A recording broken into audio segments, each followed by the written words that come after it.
ரோமருடைய புஸ்தகம் நாம ஏற்கனவே பார்த்தது போல ஒரு எளிமையான புஸ்தகம், ஒரு அற்புதமான புஸ்தகம். எப்படி வாய்ஸ் கிளியரா இருக்கா? கிளியரா இருக்கு pastor. All super. Okay, thank you. Last டைம விட இப்ப ரொம்ப கிளியரா இருக்கு. ஓகே.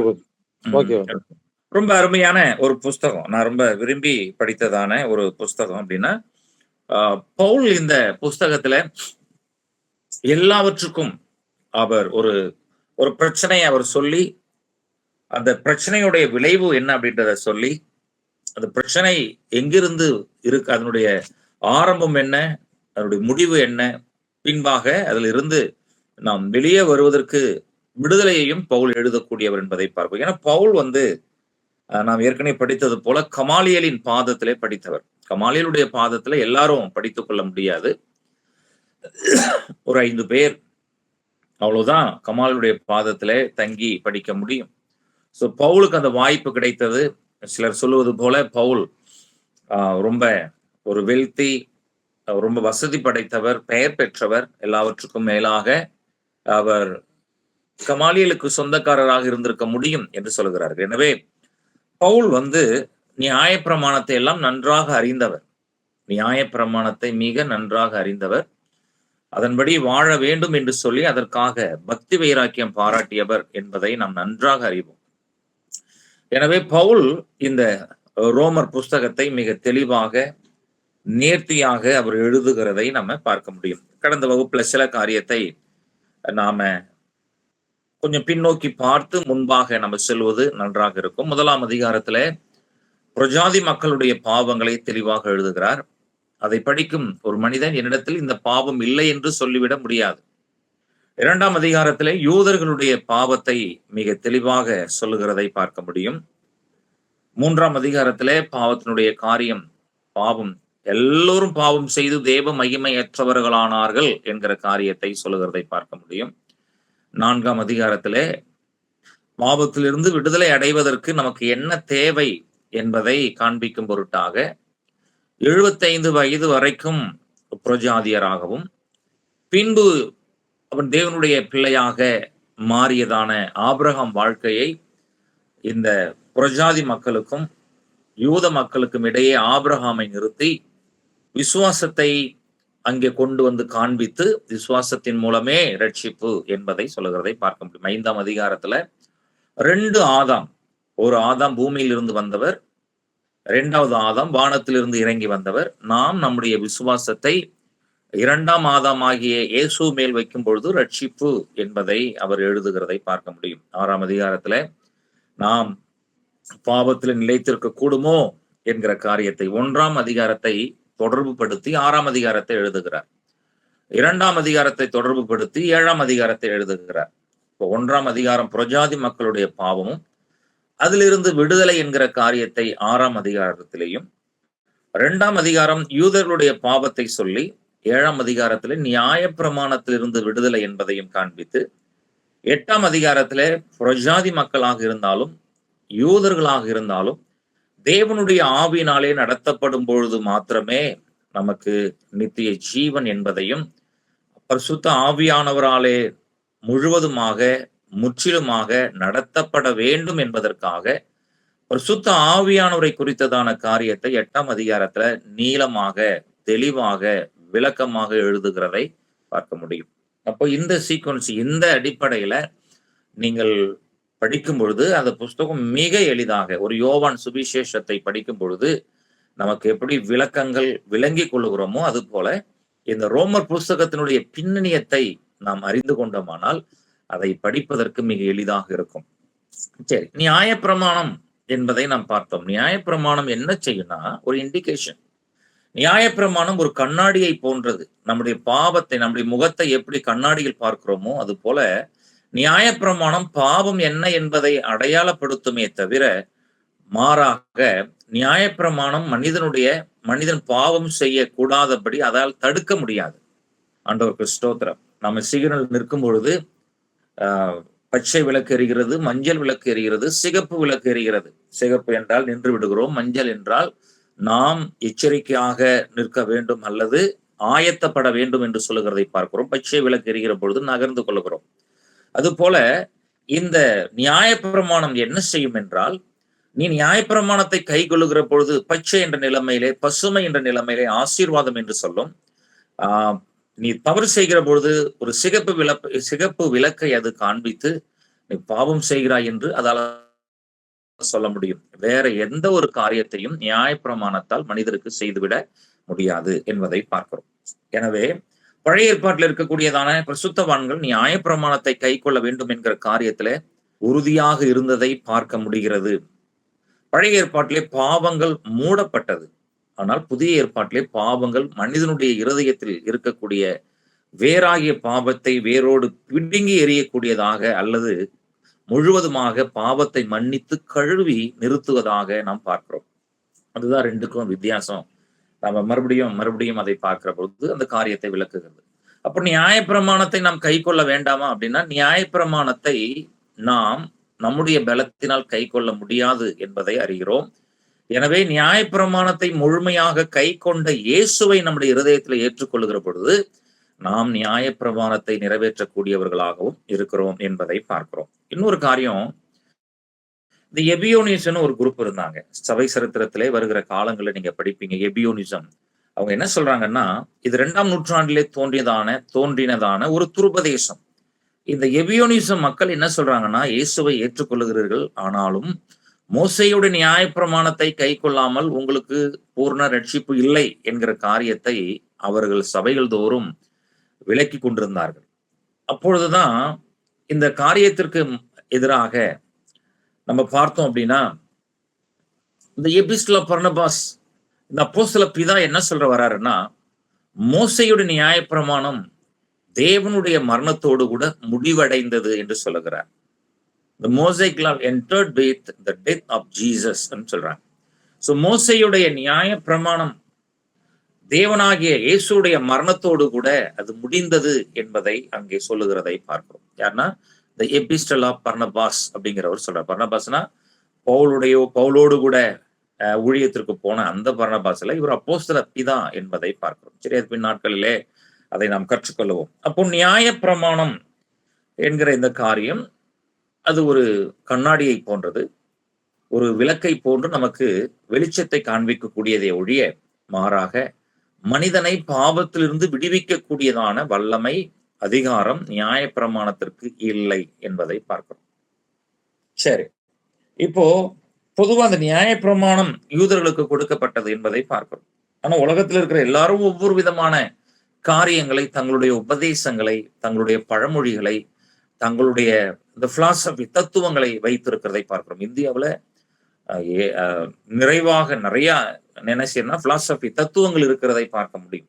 அப்போ ஒவ்வொரு மதத்தினரும் தங்களுக்குள் இருக்கிறதான தத்துவங்கள், நீதியான காரியங்கள், கதைகள், நியாயப்பிரமாணங்கள் இவைகளை வைத்து ஒரு மனிதன் ரட்சிக்கப்பட முடியுமானால் ஆண்டவராய் இயேசு கிறிஸ்து இந்த பூமிக்கு வர வேண்டியதற்கு அவசியம் இல்லை என்பதை பார்க்கிறோம். அப்போ இந்த உலகத்தினுடைய காரியங்கள், மனிதன் தன்னைத்தானே ரட்சித்துக் கொள்ள முடியாது. எந்த ஒரு மனிதனும் இன்னொரு மனிதனை ரட்சிப்புக்குள், அதாவது ரட்சிப்பை ஏற்படுத்த முடியாது. மனிதனுடைய கதைகள், கற்பனைகள், நீதியான காரியங்கள், தத்துவங்கள், பாரம்பரியங்கள் எவைகளை கை கொண்டாலும் ரட்சிப்பு இல்லை என்பதை மிக தெளிவாக சுட்டி காண்பிக்கும்படியாக தான் இந்த ரோமருடைய புஸ்தகம் அப்போஸ்தலனாகிய பவுலால் எழுதப்பட்டது என்பதை ரொம்ப தீவிரமாக, மிக நேர்த்தியாக உலகத்தின் அத்தனை காரியங்களையும் ஆராய்ந்து அறிந்து அப்போஸ்தலனாகிய பவுல் இந்த காரியத்தை அவர் எழுதுகிறதை பார்க்க முடிகிறது. எனவே ரட்சிப்பு என்பது தேவனிடத்தில், இயேசுவினிடத்தில் மாத்திரமே இருக்கிறது. பாவத்திலிருந்து மனிதன் விடுதலை அடைய ஒரே வழி ஆண்டவராய் இயேசு அப்படி ரத்தம் என்பதை பவுல் இந்த காலத்துல இந்த காரியத்தின் வழியாக நிரூபிக்கிறதை பார்க்க முடியும். அதனாலதான் 6ஆம் அதிகாரத்துல புறஜாதி மக்களுடைய பாவம் அதுல இருந்து அவர்கள் விடுதலை பெற வேண்டும் என்பதற்காக அங்கே பவுல் ஆலோசனை சொல்லுகிறார். என்ன சொல்றாருன்னா, சத்தியத்தை நீங்கள் அறிந்து கொள்ள வேண்டும் என்று கூறுகிறார். அடுத்தது, கர்த்தருடைய வார்த்தையை நாம் கை கொள்ளுகிற பொழுது மீட்பு என்பதை அவர் சொல்லுகிறார். கடைசியாக உங்களை முழுமையாக ஒப்புக் கொடுங்கள் என்பதாக சொல்லி முடிக்கிறார். வேத வசனத்தை அறிந்து கொள்ளுங்கள், கர்த்தருடைய வார்த்தையை நீங்கள் எண்ணிக்கொள்ளுங்கள், மூன்றாவது உங்களை அர்ப்பணம் செய்து கொள்ளுங்கள் என்பதாக பவுல் அங்கே 6ஆம் அதிகாரத்துல ஒரு தீர்வை, புறஜாதி மக்கள் பாவத்திலிருந்து விடுதலை அடைவதற்கான ஒரு தீர்வை 6ஆம் அதிகாரத்துல எழுதுறேன். நான் ஏற்கனவே சொன்ன ரோமனுடைய புஸ்தகம் சில காரியங்கள் இங்க இருந்து படித்து தவறாக புரிந்து கொண்டதான காரியங்கள் இருக்கிறது. இங்க இருந்து இந்த வேத வசனத்தை படித்து தவறாக புரிந்து கொண்டு சில துருபதேசத்தை ஏற்படுத்தினார்கள் என்பதை பார்க்கிறோம். அதனுடைய பகுதி இதுல இந்த 6ஆம் அதிகாரத்தினுடைய பகுதி நம்ம வர்ற பொழுது என்ன சொல்ல வராங்கன்னா, கிருபை பெருகும்படி பாவம் செய்யலாம். பாவம் செய்கிற பொழுது கிருபை பெருகும். அப்ப இந்த கிருபையின் உபதேசம், த ஹைபர் கிரேஸ், அதிகமான கிருபை என்று சொல்லப்பட்டிருக்கிறது பாருங்கள். ஆகையால் என்ன சொல்வோம், கிருபை பெருகும்படிக்கு பாவத்திலே நிலை நிற்கலாம் என்று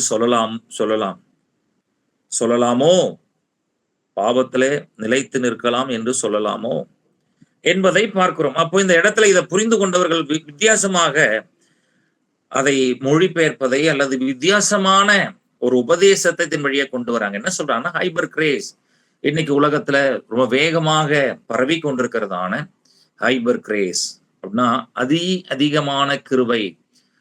தேவன் ஆண்டவராக இயேசு கிறிஸ்து சிலுவையிலே மரித்து பாவ மன்னிப்பை நமக்கு ஏற்படுத்தியிருக்கிறார். அவருடைய கிருபை நம்ம மேல் இருக்கிறது.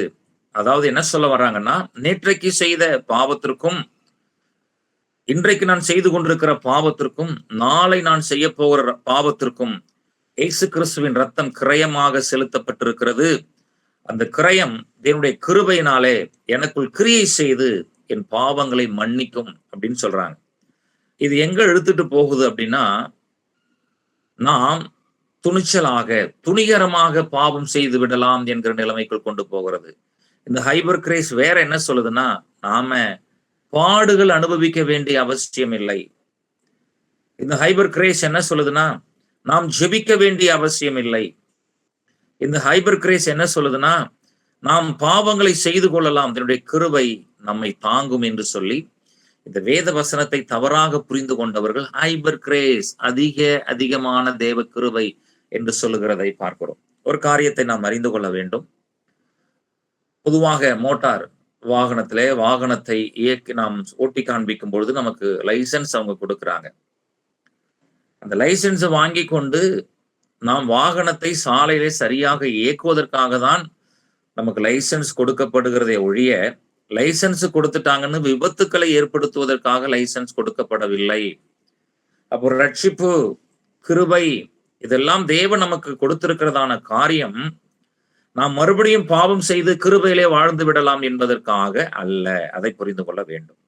நான் மறுபடியும் பாவம் செய்வேன், மறுபடியும் என்னை கிருபை தாங்கும் என்று சொல்லுவதற்கு கூடாது. நான் சொல்றேன் பாருங்க, அப்படி பின்பாக மறுபடியும் ஒருவன் பாவம் செய்து கொண்டே இருக்கிறார், தேவன் எச்சரித்துக் கொண்டே இருப்பார்.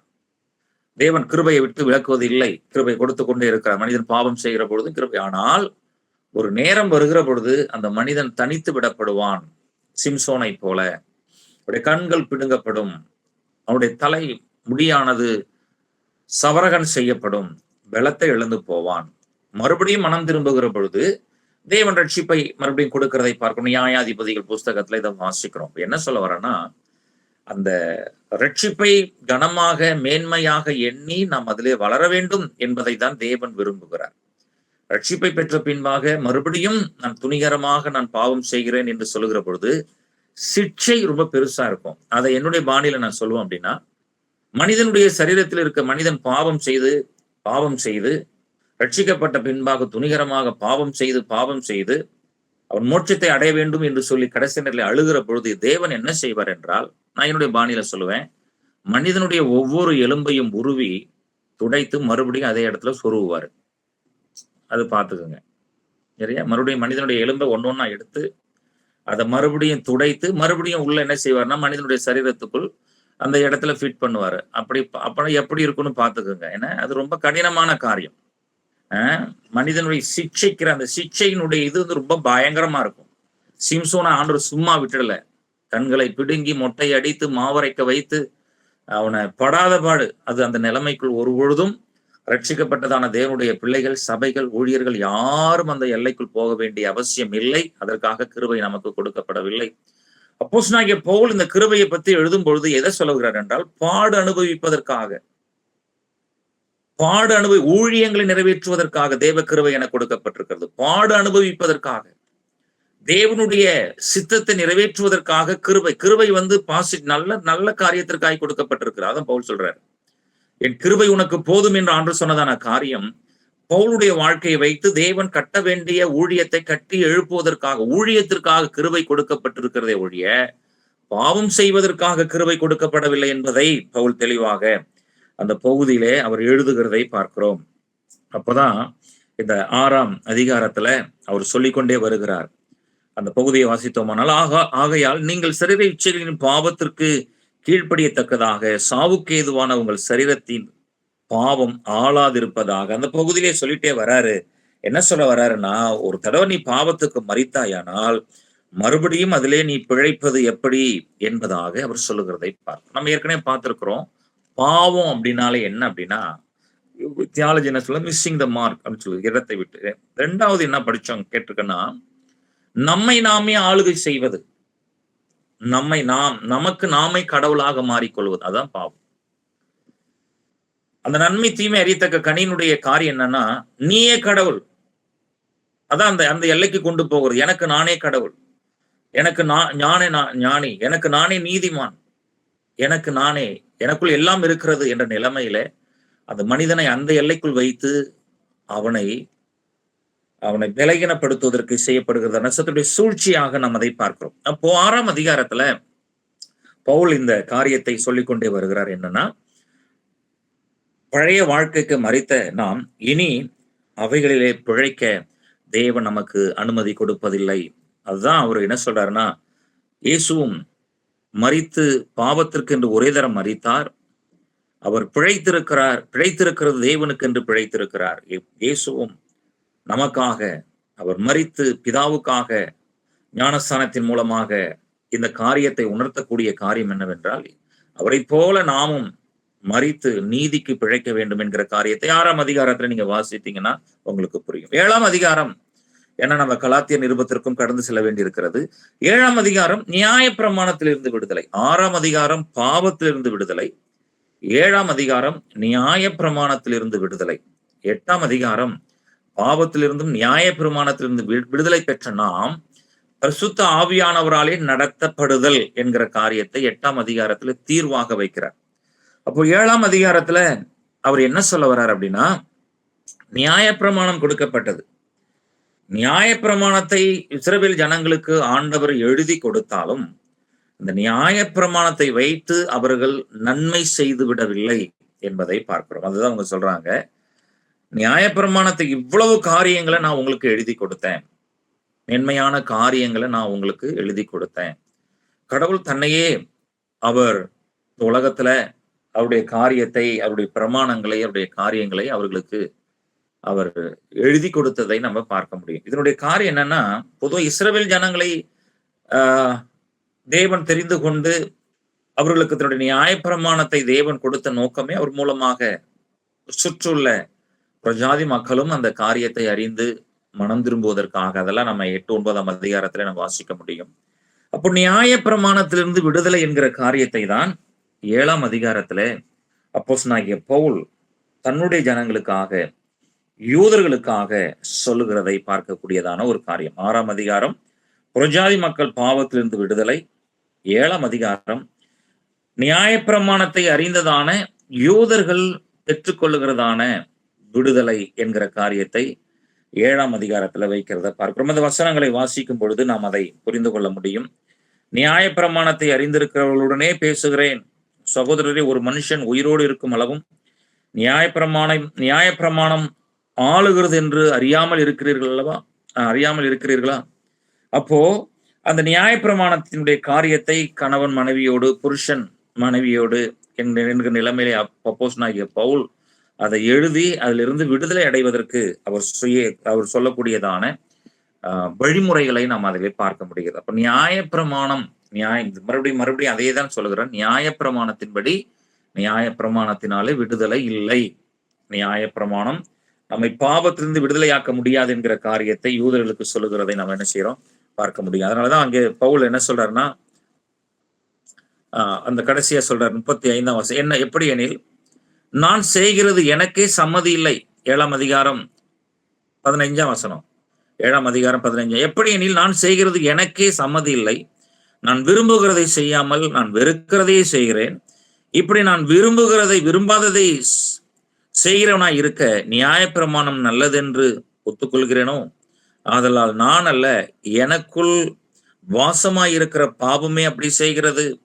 மேலும் நமக்கு தெரிந்திருக்கிறபடி நியாயப்பிரமாணம் ஆவிக்குரியதாய் இருக்கிறது. நானோ பாவத்திற்கு கீழாக விற்கப்பட்டு மாம்சத்திற்குரியவனாய் இருக்கிறேன். என்ன சொல்றாருன்னா, நான் எதை செய்யணும்னு நினைக்கிறேனோ, நான் யூதன் தான், ஆனால் எனக்கு முன்பாக என்னுடைய நியாயப்பிரமாணம் இருக்கிறது. ஆனாலும் நான் செய்ய நினைத்ததை என்னால செய்ய முடியல.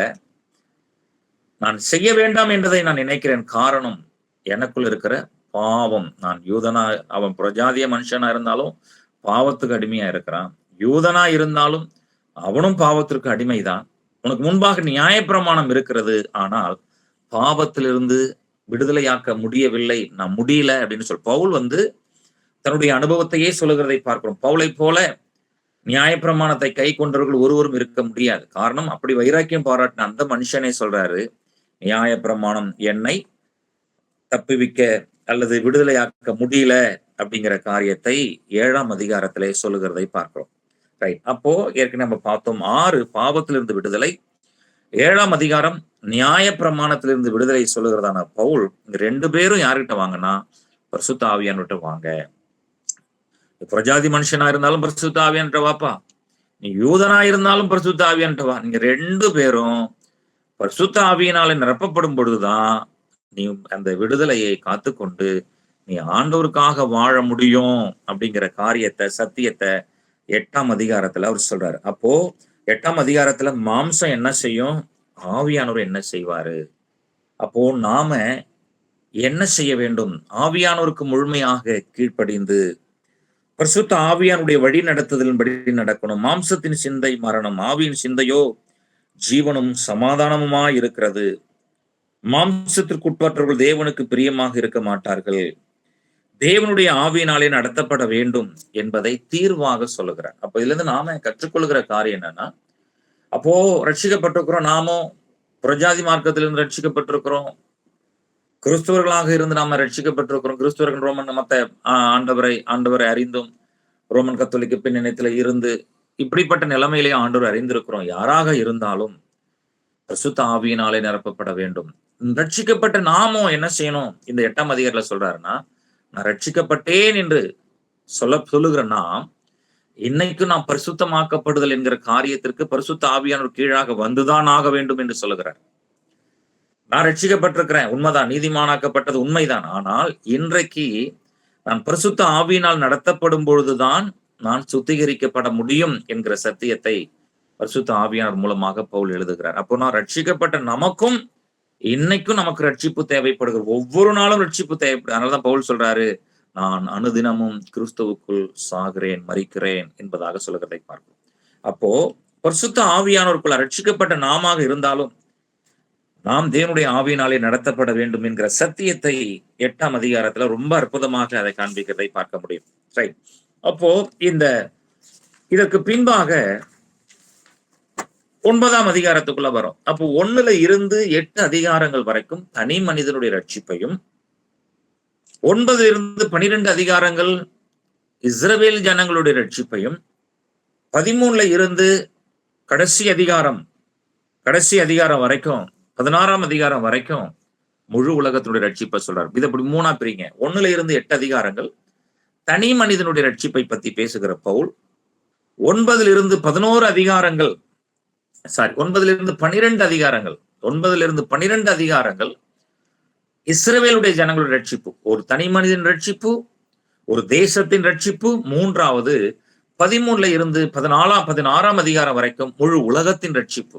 1ல இருந்து 8 தனி மனிதன் ரட்சிப்பு, 9ல இருந்து 12 ஒரு தேசத்தின் ரட்சிப்பு, 13ல இருந்து 16 வரைக்கும் முழு உலகத்தின் ரட்சிப்பு என்கிறதையும் பவுல் எழுதுகிறதை பார்க்க முடிகிறது. அப்போ இந்த காரியத்தை நாம் அறிந்திருக்க வேண்டும். அப்போ இந்த 9ல இருந்து 9ஆம் அதிகாரம், 10ஆம் அதிகாரம், 11ஆம் அதிகாரம், இந்த 3 அதிகாரங்களிலேயும் பவுல் இஸ்ரவேல் ஜனங்களை அடையாளப்படுத்துகிறதை பார்க்க முடியும். கர்த்தருக்கு ஸ்தோத்திரம். அப்போ 9ஆம் அதிகாரத்துல என்ன சொல்றாருன்னா, இஸ்ரவேல் ஜனங்களுடைய கடந்த கால காரியத்தை விளக்குகிறார். 9ஆம் அதிகாரத்துல இஸ்ரவேல் ஜனங்களுடைய கடந்த காலம், அதை அவர்களுக்கு எழுதி காண்பிக்கிறதை நாம பார்க்க முடியும். அந்த ஜனங்களுடைய தெரிந்தெடுப்பு. சரி, ஒரு சின்ன காரியம். ஆண்டவர் இஸ்ரவேல் ஜனங்களை தெரிந்தெடுத்த நோக்கம் என்ன? ஏன் முழு உலகத்திலேயும் ஆண்டவர் இந்த இஸ்ரவேல் ஜனங்களை ஆண்டவர் தெரிந்தெடுத்தார்? என்ன காரணம், என்ன நோக்கம் என்பதை நம்ம கவனித்தோமானால் அதில் நம்ம பார்க்கிறோம், இஸ்ரவேல் ஜனங்களை வைத்து உலகத்தில் அன்னைக்கு இருந்ததான நாடுகள், ஒரு உதாரணத்துக்கு நான் சொல்றேன், இஸ்ரவேல் ஜனங்களை சுற்றி இருந்ததான ராஜ்யங்கள் நிறைய இருந்தது. எகிப்து இருந்தது, இன்னொரு பக்கம் பார்த்தோம்னா இஸ்ரேலியா இருந்தது, பாபிலோன் இருந்தது. மீதி ஒவ்வொரு அரசாங்கம் பின்பு அதுக்கு ஒன்றன் பின் ஒன்றாக வந்திருந்தாலும் இதை சுற்றி பலத்த தேசங்கள் இருந்ததை ஒரு காலத்துல எகிப்து முழு உலகத்தையும் ஆண்டது. எகிப்தை தள்ளி அசிரியல் வந்தார், அவர்களும் முழு உலகத்தையும் ஆளுகை செய்தார்கள். அசிரியலுக்கு பின்பாக பாபிலோனியர்கள், பாபிலோனியர்களுக்கு பின்பாக மேதிய பெருசியர்கள், மேதிய பெருசியர்களுக்கு பின்பாக கிரேக்கர்கள் உலகத்தை வந்தாங்க. ஆனால் இந்த இஸ்ரவேல் ஜனம், இந்த ஜனத்தை தேவன் தெரிந்து கொண்ட நோக்கம் என்னவென்றால், இஸ்ரவேல் ஜனங்கள் மூலமாக தேவன் தன்னுடைய மகிமையை முழு உலகத்திற்கும் கொண்டு செல்வதற்காக தான் இந்த ஜனங்களை தெரிந்து கொண்டார். அது போலதான் புதிய ஏற்பாட்டுல சபையை ஆண்டவர் ஏன் தெரிந்து கொண்டார் என்றால், சபையை தேவன் உலகத்திற்கு உப்பாகவும் வெளிச்சமாகவும் சபையை கர்த்தர் வைத்திருக்கிறார். அதோட தெரிந்தெடுப்பு அதுதான். அப்போ இங்க நம்ம பார்த்தோம் அப்படின்னா, இந்த 9ஆம் அதிகாரத்துல இஸ்ரவேல் ஜனங்களுடைய தெரிந்தெடுப்பு, அவங்களுக்கு ஆண்டவர் அவர்களை தெரிந்தெடுத்த பின்பாக தேவன் அவர்களுக்கு கொடுத்ததான ஆசீர்வாதம், அவங்களை தெரிந்து கொண்டார். உண்மை, அவங்களுக்கு தேவன் என்ன கொடுத்தார்? 613 கற்பனைகள், கட்டளைகளை கொடுத்தார். ஆசரிப்பு கூடாரத்தை கொடுத்தார். கானான் என்கிற தேசத்தை தேவன் அவர்களுக்கு வாக்கு பண்ணினார். அவர்கள் நடத்துவதற்கு தலைவர்களை ஏற்படுத்தி கொண்டார். அந்த தேவ பிரசன்னம் காணக்கூடியதாக, ஷெக்கினா மகிமை, 2 இருக்கு பாருங்களேன். மகிமை என்றால் உணரக்கூடியது, ஷெக்கினா மகிமை என்றால் உணரவும் பார்க்கவும் கூடியது என்பதை பார்க்கிறோம். 2ஐயும் வச்சிருந்தார். மகிமை என்றால் உணரக்கூடியது, தேவ பிரசனம் என்று சொல்கிறார். ஷெக்கினா மகிமை என்றால் ஒரு மேகம் ஆசரிப்பு கூடத்தை மூடி இருக்கும், பார்க்கவும் முடியும், உணரவும் முடியும். அப்போ இந்த ஜனங்களுக்கு 1 அல்ல, 2 அல்ல, 100 அல்ல, பலவிதமான ஆசீர்வாதங்களை தேவன் இஸ்ரவேல் ஜனங்களுக்கு வாக்கு பண்ணியிருந்தார். ஒரு வேத பண்டிதர் சொல்லும் போது, இந்த வேதாகமத்துல 8000க்கும் அதிகமான வாக்கு தத்தங்கள் இருப்பதாக ஒரு வேத பண்டிதர் சொல்லுகிறார். ஆண்டவருக்கு ஸ்தோத்திரம். அப்போ தேவன் தன்னுடைய ஜனங்களை தெரிந்து கொண்டவர். அவர்களுக்கு தேவன் மேன்மையான ஆசீர்வாதங்களை கர்த்தர் கொடுத்திருந்தார். இதெல்லாம் வெளியரங்கமாக அவர்களுக்கு கொடுக்கப்பட்டது. தேவன் அவர்களை தெரிந்து கொண்டார். 9ஆம் அதிகாரத்திலே நம்ம பார்க்கும் பொழுது ஆண்டுடைய தெரிந்தெடுப்பு என்பதை பார்க்கிறோம். சரிங்களா? இப்ப இந்த தெரிந்தெடுப்புன்னு வரும்பொழுது இதுல ஒரு பிரச்சனை இருக்கு. ஏற்கனவே பார்த்தோம் 6ஆம் அதிகாரத்துல ஹைபர் கிரேஸ், 9ஆம் அதிகாரத்துல ஃப்ரீ டெஸ்டினேஷன் சொல்றாங்க. அப்போஸ்தலனாகிய பவுல் சொல்லும் போது, உலக தோற்றத்துக்கு முன்பாகவே தேவன் என்னை தெரிந்து கொண்டார் என்று சொல்லப்பட்டிருக்கிறது. அதுதான் கேல்வின் சொல்றாரு, துளிப்னு சொல்றாரு. துளிப், TULIP, துளிப். சபை சரித்திரத்துல நீங்க படிப்பீங்க. The total depravity of the man, the unconditional election, limited atonement, irresistible grace and the perseverance of the sins. அப்ப என்ன சொல்ல வர்றாருன்னா கேல்வின், எல்லாரும் பாவிகள், ஆனால் 2வது சொல்ல அன்கண்டிஷனல் எலெக்ஷன், தேவன் தெரிந்து கொண்ட மக்கள். இயேசு எல்லாருக்காகவும் மரிக்கல, தெரிந்து கொள்ளப்பட்ட மக்களுக்காக மரித்தார். அவர்கள் மேல் தேவனுடைய அதிக தேவ கிருபை இருக்கிறது. அவர்களை இந்த உலகத்துல எந்த மூலையில இருந்தாலும், அவர்கள் பாவிகளாக இருந்தாலும், எந்த நிலைமையில இருந்தாலும், அவர்கள் ரட்சிக்கப்படுவதற்கு முன்பாக மரிப்பதில்லை என்கிற நிலைமையில இந்த சத்தியத்தை சொல்றாரு. இந்த துளி, இந்த ப்ரீ டெஸ்டினேஷன் சொல்றாரு. அப்போ இதுல ப்ரீ டெஸ்டினேஷன் உண்மையா அப்படின்னா, ஒரு பக்கம் பாத்தீங்கன்னா உண்மைதான், இன்னொரு பக்கம் பாத்தீங்கன்னா அது தவறான உபதேசம். எப்படி அப்படின்னா, அவர் என்ன சொல்றாருன்னா, லிமிட்டட் அட்டோன்மெண்ட். இயேசு எல்லாருக்காகவும் மரிக்கல, ஒரு குறிப்பிட்ட மக்களுக்காக, தெரிந்து கொள்ளப்பட்டவர்களுக்காக தான் மரித்தார் அப்படின்னு சொல்றாரு. அது தவறு. தெரிந்து கொள்ளப்பட்ட மக்கள், அவங்களுக்காக தான் இயேசு மரித்தார் என்பது அல்ல. இந்த முழு பரிசுத்த வேதாகமத்தின் திறவுகோல் வசனமாகிய யோவான் 3:15 தானே, 3:16, தேவன் தம்முடைய ஒரே பேரான குமாரனாகிய இயேசு கிறிஸ்துவை விசுவாசிக்கிறவன் எவனோ அவன் கெட்டு போகாமல் நித்திய ஜீவனை அடையும்படி அவரை தந்தரில் இவ்வளவாய் உலகத்தில் அன்பு கூர்ந்தார். பேதுரு சொல்லும் பொழுது எல்லாரும் ரட்சிக்கப்படணும்னு சொல்லியிருக்கிறாங்க. அப்போ ரட்சிப்பு என்பது எல்லாருக்கும். அப்ப இந்த கேல்வின் சொல்றது எதுக்கு பொருந்தும்னா, அழைக்கப்பட்டவர்கள், அழைப்பு என்பது ஃப்ரீ டெஸ்டினேஷன். அப்போ இத இத இந்த இந்த ஆடியோ மூலமாக, வீடியோ மூலமாக நான் அழுத்தி சொல்ல விரும்புகிற காரியம் என்பது, உங்களுடைய அழைப்பினுடைய அழைப்பும் என்பது நேற்றைக்கோ முந்தின நாளோ அல்லது ஒரு வாரத்துக்கு முன்போ ஒரு வருஷத்துக்கு முன்போ பிறக்கிற பொழுதோ இல்லாமல் இந்த இந்த ஃப்ரீ டெஸ்டினேஷன் அப்படிங்கிறத நம்ம எப்படி சொல்ல நான் விரும்புறேன்னா, உண்மையாகவே உலக தோற்றத்திற்கு முன்பாகவே தேவன் உங்களையும் என்னையும் பெயர் சொல்லி அழைத்தார். அதான் உண்மை. அதை நான் ரொம்ப ஸ்ட்ராங்கா பிலீவ் பண்றேன். இந்த அழைப்பு என்பது நேற்றைக்கு இன்றைக்கு வந்தது கிடையாது. It is a very beginning. அப்போஸ்தலனாகிய பவுல் சொல்றார், even before the creation of the world God called me to be his servant. அவருடைய கனமான ஊழியத்திற்காகவே எபேசியர்ல சொல்றார், என்ன உலக தோற்றத்திற்கு முன்பாகவே.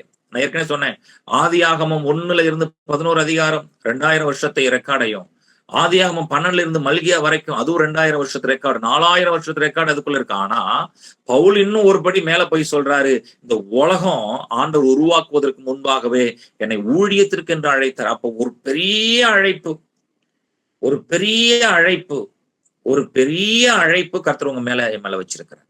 அப்ப அதை புரிந்து கொள்ள வேண்டும். அதுதான் இந்த ரோமர் புஸ்தகத்தின் வழியே உன் மேல இருக்கிற அழைப்பு எப்படிப்பட்ட அழைப்புனா, உலக தோற்றத்திற்கு முன்பாகவே என்பதாக அங்கே சொல்லுகிறார். அப்போ இந்த காரியத்தை இஸ்ரவேல் ஜனங்களை தேவன் தெரிந்து கொண்ட இந்த காரியம் என்பது, அப்போ நம்ம எங்க போய் முடிச்சிடக்கூடாது அப்படின்னா, துலிப் என்கிற நிலைமையில கேல்வின் தியாலஜியோடு இணைத்து, அப்ப தெரிந்து கொள்ளப்பட்டவர்கள் மாத்திரம்தான் ரட்சிக்கப்படுவார்கள் என்பது. ரட்சிப்பு எல்லாருக்கும் உரியது, ஆனால் ஊழியம் சிலருக்கு தான் உரியது. 12 கோத்திரம் இருக்கலாம், ஆனால் லேவி கோத்திரம் மாத்திரமே ஆசரிப்பு கூடாரத்துக்குள் போக முடியும், வேற யாரும் கிடையாது. 12 கோத்திரங்கள் இருக்கலாம், உண்மைதான். ஆனால் லேவி கோத்திரத்தை தேவன் ஆசாரியர்களாக, பிரதான ஆசாரியர்களாக அந்த அழைப்பை தேவன் கொடுத்ததை பார்க்க முடியும். அப்போ இந்த தெரிந்தெடுப்பு அப்படிங்கிற அந்த விஷயத்துல நாம கவனத்தை மாற்றிவிடக் கூடாது. எக்காரணத்தை கொண்டோம் இந்த உலகம் முழு கடைசி மனிதன் ரட்சிக்கப்படுவதற்காக இயேசு வந்தார். ஆனால் ஊழிய அழைப்பு என்பது எனக்குரியது, இன்னும் ஆண்டவர் வச்சிருக்கிறாரு. ஆண்டவருக்கு ஸ்தோத்திரம். அப்ப அதை நாம புரிந்து கொள்ள வேண்டும். நான் ஏற்கனவே ஒரு சாட்சி நான் சொல்லியிருப்பேன். என்ன அப்படின்னா, பஞ்சாப் மாநிலத்துல ஒரு ஆராதனையில 2 வருஷத்துக்கு முன்னாடி அமர்ந்திருக்கிற பொழுது சின்ன பிள்ளைங்க வந்து வசனத்தை சொல்லி கொண்டு போகிறார்கள். 1 2 3 எனக்கு தெரிஞ்ச 5வது அல்லது 6வது ஒரு குட்டி பையன் வந்து வசனம் சொல்லிட்டு போறான். ஆண்டவர் சொல்ற, இவன் மேல ஊழிய அழைப்பு இருக்கிறது என்பதை எனக்கு உணர்த்துகிறார். அது யாரு புள்ள என்றது எதுவுமே எனக்கு தெரியாது. ஆனால் பிரசங்கம் செய்வதற்கு முன்பாக அந்த பிள்ளையை, அந்த சின்ன பையனை எழுப்பி நிற்க வைத்து, உன் மேல் ஊழிய அழைப்பு இருக்கிறது என்பதை நான் சொல்லுகிறேன், உடைய பெற்றோர்கள் புரிந்து கொள்ளட்டும் என்று சொல்லி நான் பிரசங்கத்தை முடித்து எல்லாம் போனதுக்கு பின்னாடி அந்த சபையினுடைய போதகர் என்னிடத்துல சொன்னார், நீங்க சொன்னதான அந்த ஊழிய அழைப்புன்னு சொன்னீங்களா, அது வேற யாரெல்லாம் என்னுடைய பையன்னு சொன்னார். சோ இன்னும் சில காரியங்களை விளக்கி சொன்னார். ஊழிய அழைப்பு என்பது அது 100% உண்மை. 100% ஏன்னா யாரோ ஒருத்தவங்க கூப்பிட்டாங்க, இல்ல எங்க அப்பா அம்மா என்னை அர்ப்பணிச்சுட்டாங்க, இல்ல எங்க சபை போதகர் எனக்கு ஒரு தீர்க்கதரிசனம் சொன்ன ஊழியத்துக்கு வந்தேன். நோ நோ, ஆண்டுடைய அழைப்பு. சில பேர் சொல்லுவாங்க, என்னுடைய அப்பா அம்மா நான் சரியா படிக்கலனால என்ன பைபிள் காலேஜ் சேர்த்து விட்டாங்க. நீ படிக்காம போனதுக்கு காரணமே ஆண்டுடைய திட்டம் தான். நீங்க நல்லா படிச்சிருந்தீங்கன்னா 10th 12th எல்லாம் மார்க் பண்ணி எம்பிபிஎஸ் படிச்சுட்டு டாக்டர் ஆகிருப்பீங்க. உன்னை 10 அட்டை வாங்க வச்சதுக்கு ஆண்டு அதான் வச்சிருக்கிறார். 10 அட்டை வாங்கியிருக்கானா சூப்பர், உன் மேலதான் பெரிய அழைப்பு இருக்கு. அதுதான் நோக்கம். வேதாம கல்லூரிக்கு மாணவர்கள் வருவாங்க, ஒரு வருஷத்துக்கு ஒரு அட்டையை வச்சிருப்பாங்க. நல்லது மகனே, உனக்கு தான் ஊழிய அழைப்பு இருக்கிறது. அதுதான் உண்மை. ஒண்ணுக்கும் உதவாதவங்கன்னு சொல்லுவாங்க, அவங்க மேலதான் ஊழிய அழைப்பு இருக்கு. உனக்கு புத்தியே இல்லை, அவங்க மேலதான் ஊழிய அழைப்பு இருக்கு. உனக்கு பேசவே வராது, இனிதான் 20 லட்சம் ஜனங்களை நடத்த போற, உன் மேலதான் ஊழிய அழைப்பு இருக்கிறது. பேச வராது, ஆமா நீ தான் சரியான ஆளு, உனக்குதான் ஊழிய அழைப்பு இருக்கிறது. அப்போ இந்த உலகம் அப்படிதான் சொல்லும், பைத்தியம்னு சொல்லும். பவுல் சொல்றாரு, ஆமா நான் பைத்தியம்தான் கிறிஸ்துவுக்காக. ஞானிகளை வெட்கப்படுத்தும்படி பேதையா இருந்த, பைத்தியமாக இருந்த என்னை ஆண்டவர் அழைத்தார். ஞானிகளை வெட்கப்படுத்தும்படி பேதையா இருந்த கர்த்தரனை அழைத்தார். அப்ப புரியுதா உங்களுக்கு? நம்ம கிட்ட ஆண்டவருக்கு ஸ்தோத்திரம். அதுதான் ஆண்டவர். நம்ம விட்டுருந்தோம்னா இன்னைக்கு நம்ம எல்லாம் என்ன செஞ்சிருப்போம்னா, நல்லா படிச்சிருந்தோம்னா, பிரில்லியண்டா இருந்திருந்தோம்னா, எல்லாம் கலெக்டரா இருந்திருப்பீங்க. எல்லாம் வந்து ஐபிஎஸ் அதிகாரியா இருந்திருப்பீங்க. அப்புறம் நீங்க எல்லாருமே வந்து பெரிய பெரிய சீஃப் டாக்டரா இருந்திருப்பீங்க. மருத்துவம் பார்த்துட்டு இருந்திருப்பீங்க. இயேசுவினுடைய ஊழியத்துக்கு நீங்க வந்திருக்க மாட்டீங்க. அதனாலதான் ஆண்டவர் உங்க இடுக்குல வச்சு, கிடுக்குல வச்சு, எங்கெங்கோ வச்சு உங்கள நெருக்கி, உடைக்க, அடிச்சு, உடைச்சு ஆண்டவர் என்ன பண்ணாருங்க? இழுத்துட்டு வந்தார். ஆண்டவருக்கு ஸ்தோத்திரம். அப்போ இத நாம் புரிந்து கொள்ள வேண்டும். ஒரு பெரிய அழைப்பை தேவன் வைத்திருக்கிறார். நான் சொல்றேனே, கிறிஸ்துவுக்குள் இருந்து பைத்தியமாக இருக்க நம்மையும், பலகீனமாக இருக்கக்கூடியவர்களையும், பேதைகளையும் ஆண்டவர் அழைத்து அவர்களை கனம் பண்ணுவதற்காக. அப்போ நம்ம புரிந்து கொள்ள வேண்டும். மோசே ஒருவேளை 40 வயதுல அவருடைய துடிப்புல ஊழியத்திற்கு வந்திருப்பார் என்றால், அந்த ஊழியம் சக்சஸ் ஆயிருக்காது. ஆனால் 80 வயதுல எல்லாவற்றையும் இழந்தார். சரீர சுகத்தை இழந்து, ஞானத்தை இழந்து, புத்தியை இழந்து, அறிவை இழந்து, படிப்பதற்கு ஒண்ணும் கிடையாது. அப்போ அழைக்கும் பொழுது நிறைவாக செய்தார். என்ன செய்யல? அந்த மனிதனை கொண்டு 5 ஆகமங்களை எழுதினார். ஒரு ஆசரிப்பு கூடாரத்தை கட்டினார். அவனை கொண்டு தலைவர்களை ஏற்படுத்தினார். சோ ஃப்ரீ டெஸ்டினேஷன், அழைப்பு என்பதை நான் உறுதியாக நம்புகிறேன். என்னுடைய அழைப்பு உங்கள் மேல் பலமாக இருக்கிறது என்பதை நாம் பார்க்கிறோம். கர்த்தருக்கு ஸ்தோத்திரம் உண்டாகட்டும். அப்போ 9ஆம் அதிகாரத்துல இஸ்ரவேல் ஜனங்களுடைய பழைய காலத்தை காண்பி. எப்பா, நான் உனக்கு என்னெல்லாம் நான் செஞ்சேன், உன்னுடைய அழைப்பு எவ்வளவு பெரிது என்பதை நாம் கவனிக்க வேண்டும் என்பதை நம்ம என்ன செய்யறோம்? பார்க்கிறோம். ஆண்டவருக்கு ஸ்தோத்திரம். அப்ப அநேக நேரங்கள்ல நமக்கு தெரிய மாட்டேங்குது. நான் கடந்த நாட்கள்ல ஒரு காரியத்தை நான் ஐயா கிட்ட சொன்னேன். என்னன்னா, யோசேப்பு கண்ட சொப்பனத்துக்கு அவங்க கொடுத்த மதிப்பு என்னன்னா 20 வெள்ளி காசு தான். பரலோகத்திலேருந்து பெற்றுக்கொண்ட கனவுக்கு பரிசு என்ன? 20 வெள்ளி காசு, அவ்வளவுதான். இதான்ப்பா நீ கண்ட கனவுக்குன்னு பரிசு கொடுத்தாங்க. ஆனா பார்வோன் என்ன கொடுத்தானா? இத முழு உலகத்திற்கும் நீ தான் பிரைம் மினிஸ்டர்னு ஒரு பெரிய பரிசை கொடுத்தான். அப்போ பரலோகம் உங்களுக்கு ஒரு அபிஷேகத்தை கொடுக்குதா? அதுக்கு ஒரு நாள் ஒரு பெரிய கணம் இருக்கிறது. பரலோகம் உங்களை ரட்சித்திருக்கா? அதுக்கு ஒரு பெரிய திட்டம் இருக்கிறது.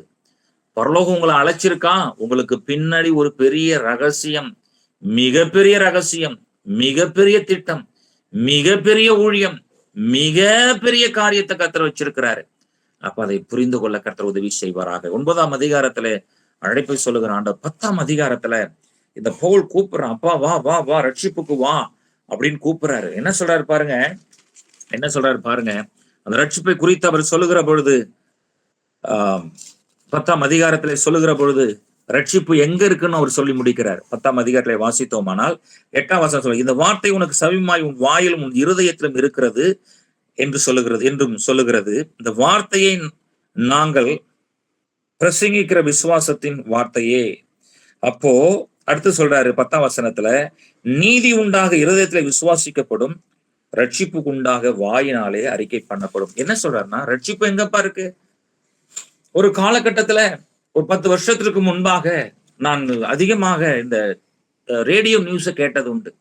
அப்ப சொல்லுவாங்க, மெக்காவுக்கு போனதான, மெதினாவுக்கு போனதான இத்தனை இஸ்லாமியர்கள் வந்து அவங்க கீழே விழுந்ததுனால மக்கள் அவங்க மேல ஏறி போகும்போது இத்தனை 1000 பேர் இன்னைக்கு இறந்துட்டாங்க. ஒவ்வொரு நாளும் அந்த செய்தி அப்டேட் பண்ணிட்டே இருப்பாங்க. ஒவ்வொரு வருஷமும் நடக்கக்கூடிய காரியம். ஆனால் இஸ்லாமியர்களிடத்துல நாம் குற்றம் சொல்லவில்லை. அவர்களிடத்துல போய் கேட்கும் பொழுது அவங்க என்ன சொல்லுவாங்கன்னா, மெக்கா மதினாவுல மதிச்சா நேரா பரலோகம் போயிடலாம் அப்படிங்கிறதான அவங்களுக்குள்ள அப்படிப்பட்ட ஒரு நம்பிக்கை இருக்கு. சரி, அதை நான் ஏன் சொல்றேன்னா, மனிதர்கள் கிழக்கு மேற்கு தெற்க வடக்க நடந்து திரிந்து ரட்சிப்புக்காக அலையக்கூடிய இந்த உலகத்துல நம்ம இருக்கிறோம். ஒவ்வொரு மார்க்கமும் ஒன்று சொல்லுகிறது. ஒவ்வொரு மதங்களும் ஒரு ரட்சிப்பை குறித்து ஒவ்வொரு காரியத்தை சொல்லுகிறது. ஆனால் பவுல் என்ன சொல்றாருன்னா, ரட்சிப்பு வேற எங்குமே கிடையாதுங்க. நீங்க உட்கார்ந்த இடத்திலேயே இருதயத்துல விசுவாசித்து வாயினால் அறிக்கையிட்டா உனக்கு ரட்சிப்புங்கிறத ரொம்ப அழகா இந்த 10ஆம் அதிகாரத்துல சொல்றாரு. ஏன் இந்த இஸ்ரவேல் ஜனங்கள் என்ன சொல்ல வர்றாங்கன்னா, ரட்சிப்பை குறித்து அவங்க என்ன சொல்றாங்கன்னா, அவங்களுக்கு தேவையில்லைன்னு சொல்றாங்க.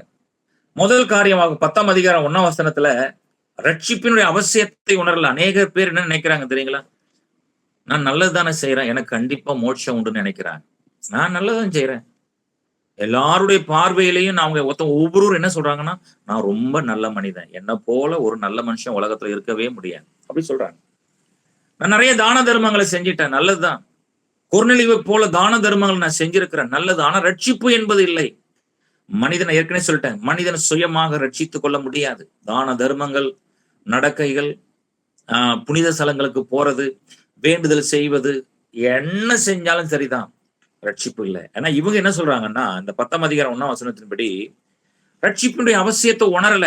ஏன்னா எங்களுக்கு நியாயப்பிரமாணம் இருக்கிறது என்று சொல்லி நியாயப்பிரமாணத்தையே நம்பிக்கொண்டிருக்கிற ரட்சிப்பின் அவசியம் அதை உணரல. இன்னும் அநேக மக்கள் அப்படி இருக்கு. 2வது 10ஆம் அதிகாரம் 2ஆம் வசனத்தின்படி எங்களுக்கு எங்கள் தேவன் தான் நல்லது. நியாயப்பிரமாணத்தை கொடுத்த அதே தேவன் தானே இயேசு இந்த பூமிக்கு வருவாருங்கிறத தெளிவா எழுதியிருக்கிறாரு. தெளிவா மறைச்சுலாம் எழுதலையே. ஒரு கன்னி கற்பவதியாகி ஒரு குமாரனை பெறுவாள். எவ்வளவு தெளிவா எழுதியிருக்கிறாரு. உனக்கும் ஸ்திரீக்கும் உன் வித்துக்கும் அவள் வித்துக்கும் பகையை உண்டாக்குவேன். அந்த வசனத்தை படிச்சு ஒரு படம் வரைங்கன்னா சிலுவையை தான் வரைய முடியும். ஆதியாகமம் 3ஆம் அதிகாரத்தை வசனத்தை படிச்சு ஒரு படமா வரைங்கன்னா சிலுவையை தான் வரைய முடியும். அப்போ பழைய ஏற்பாட்டுல மோசே சொல்லுங்க, என்ன போல தேவன் ஒருவரை எழுப்புவார் சொல்லியிருக்கிறாரே. ஒவ்வொரு புஸ்தகத்திலையும் இயேசு இருக்கிறார் பழைய ஏற்பாட்டுல. அப்போ ஒவ்வொரு இடங்கள்லையும் தேவன் தன்னை அதை பங்கு பங்காக தீர்க்கதரிசிகள் வழியாக நியாயாதிபதிகள் வழியாக தேவன் தன்னை வெளிப்படுத்தி கொண்டே இருந்தார். அந்த வெளிப்படுத்தின அதே ஆண்டவர் தான் வாக்குத்தத்தங்களை கொடுத்தவர், உடன்படிக்கை செய்தவர். இயேசு அந்த பூமிக்கு அனுப்புனாரு. அவரை ஏற்றுக்கொள்ள மனதில்லை. தன்னுடைய பிதாவாகிய தெய்வத்தின் மேல் அவர்கள் வைராக்கியம் பாராட்டக்கூடியவர்களாக இருந்தார்கள். 3வது சுயநீதி. ஏன் அவங்க ரட்சிக்கப்பட விரும்பலன்னா சுயநீதி. இந்த உலகத்துல இன்னைக்கு அதை தான் நம்ம பார்க்கிறோம். சுயநீதியை பார்க்கிறோம். இந்துக்கள் சொல்லக்கூடியதான சுயநீதி, பக்தி வைராக்கியம் பாராட்டுதல், ஒவ்வொரு மதத்திலையும் பக்தி வைராக்கியம் பாராட்டுதல், சுயநீதியை பார்க்கிறோம். ஒவ்வொரு மதத்திலையும் சுயநீதி இருக்கிறதை பார்க்கிறோம். விவரித்து சொல்ல நான் விரும்பவில்லை, நீங்கள் அறிந்திருக்கிறீர்கள். புத்த மதம், ஜெயின மதம், சீக்கிய மதம், சுயநீதிகளை பார்க்கிறோம். சுயநீதி, அந்த நீதி செய்யக்கூடியதான சுயநீதி அவள் ரட்சிக்க முடியாது என்பதை சொல்கிறார். அடுத்தது 10ஆம் அதிகாரம் 4 to 13 வசனங்கள் வரைக்கும் நியாயப்பிரமாணத்தை தவறாக புரிந்து கொண்டார்கள். ரட்சிக்கப்பட பவுல் கூப்பிடும் போது இவங்க அந்த ரட்சிப்பின் அவசியத்தை உணரல. யெகோவா தெய்வத்தின் மேல் தவறான வைராக்கியம் கொண்டிருந்தார்கள். 3வது அவங்க சுயநீதி பெருமை அவங்கள்ட்ட அதிகமா இருந்தது. 4வது நியாயப்பிரமாணத்தை தவறாக விளங்கி கொண்டார்கள் என்பதை பார்க்கிறோம். சோ இதனால அவங்க ரட்சிப்புக்கு தூரமா இருக்கிறதை பவுல் எழுதுகிறார். முதல்ல கடந்த காலம் அழைப்ப சொல்றாரு.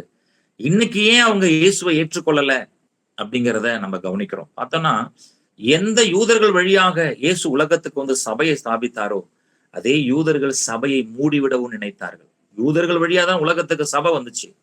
ஆனால் அப்போஸ்தலர் நடபடிகள் புஸ்தகம் 4ஆம் அதிகாரத்துல சபையை குழி தோண்டி புதைக்கணும்னு நினைச்சாங்க. அதுதான் யூதர்கள் செய்த காரியம். அப்போ அவங்களுடைய இந்த காரியத்தினாலதான் அவங்களுக்கு ஆண்டவருக்கு ஸ்தோத்திரம், அவர்கள் ரட்சிப்புக்கு தூரமா இருந்ததை சொல்றாரு. அதனாலதான் அந்த 10ஆம் அதிகாரம் 10ஆம் வசனத்துல சொல்றாரு, வந்திருப்பா, ரொம்ப சமீபமா இருக்கு, ரட்சிப்பு உனக்கு ரொம்ப சமீபமாக இருக்கிறது என்பதை அப்போஸ்தலனாகிய பவுல் ரட்சிப்பு அடைவதற்கு வாயினால இருதயத்துல விசுவாசித்து வாயினால அறிக்கை செஞ்சா ரட்சிப்பு அப்படிங்கிறதை இஸ்ரவேல் ஜனங்களை கூப்பிடுறாரு. 11ஆம் அதிகாரத்துல அங்கே அப்போஸ்தலனாகிய பவுல் சரி இப்படி இருக்க ஆண்டவர் இஸ்ரவேல் ஜனங்களை என்ன செய்ய போறாரு, அவங்களுக்கு ரட்சிப்பு இருக்கா இல்லையான்னா அவர் சொல்றாரு, ஆமா, அவர் எதிர்கால ரட்சிப்பை பத்தி சொல்லுகிறார்.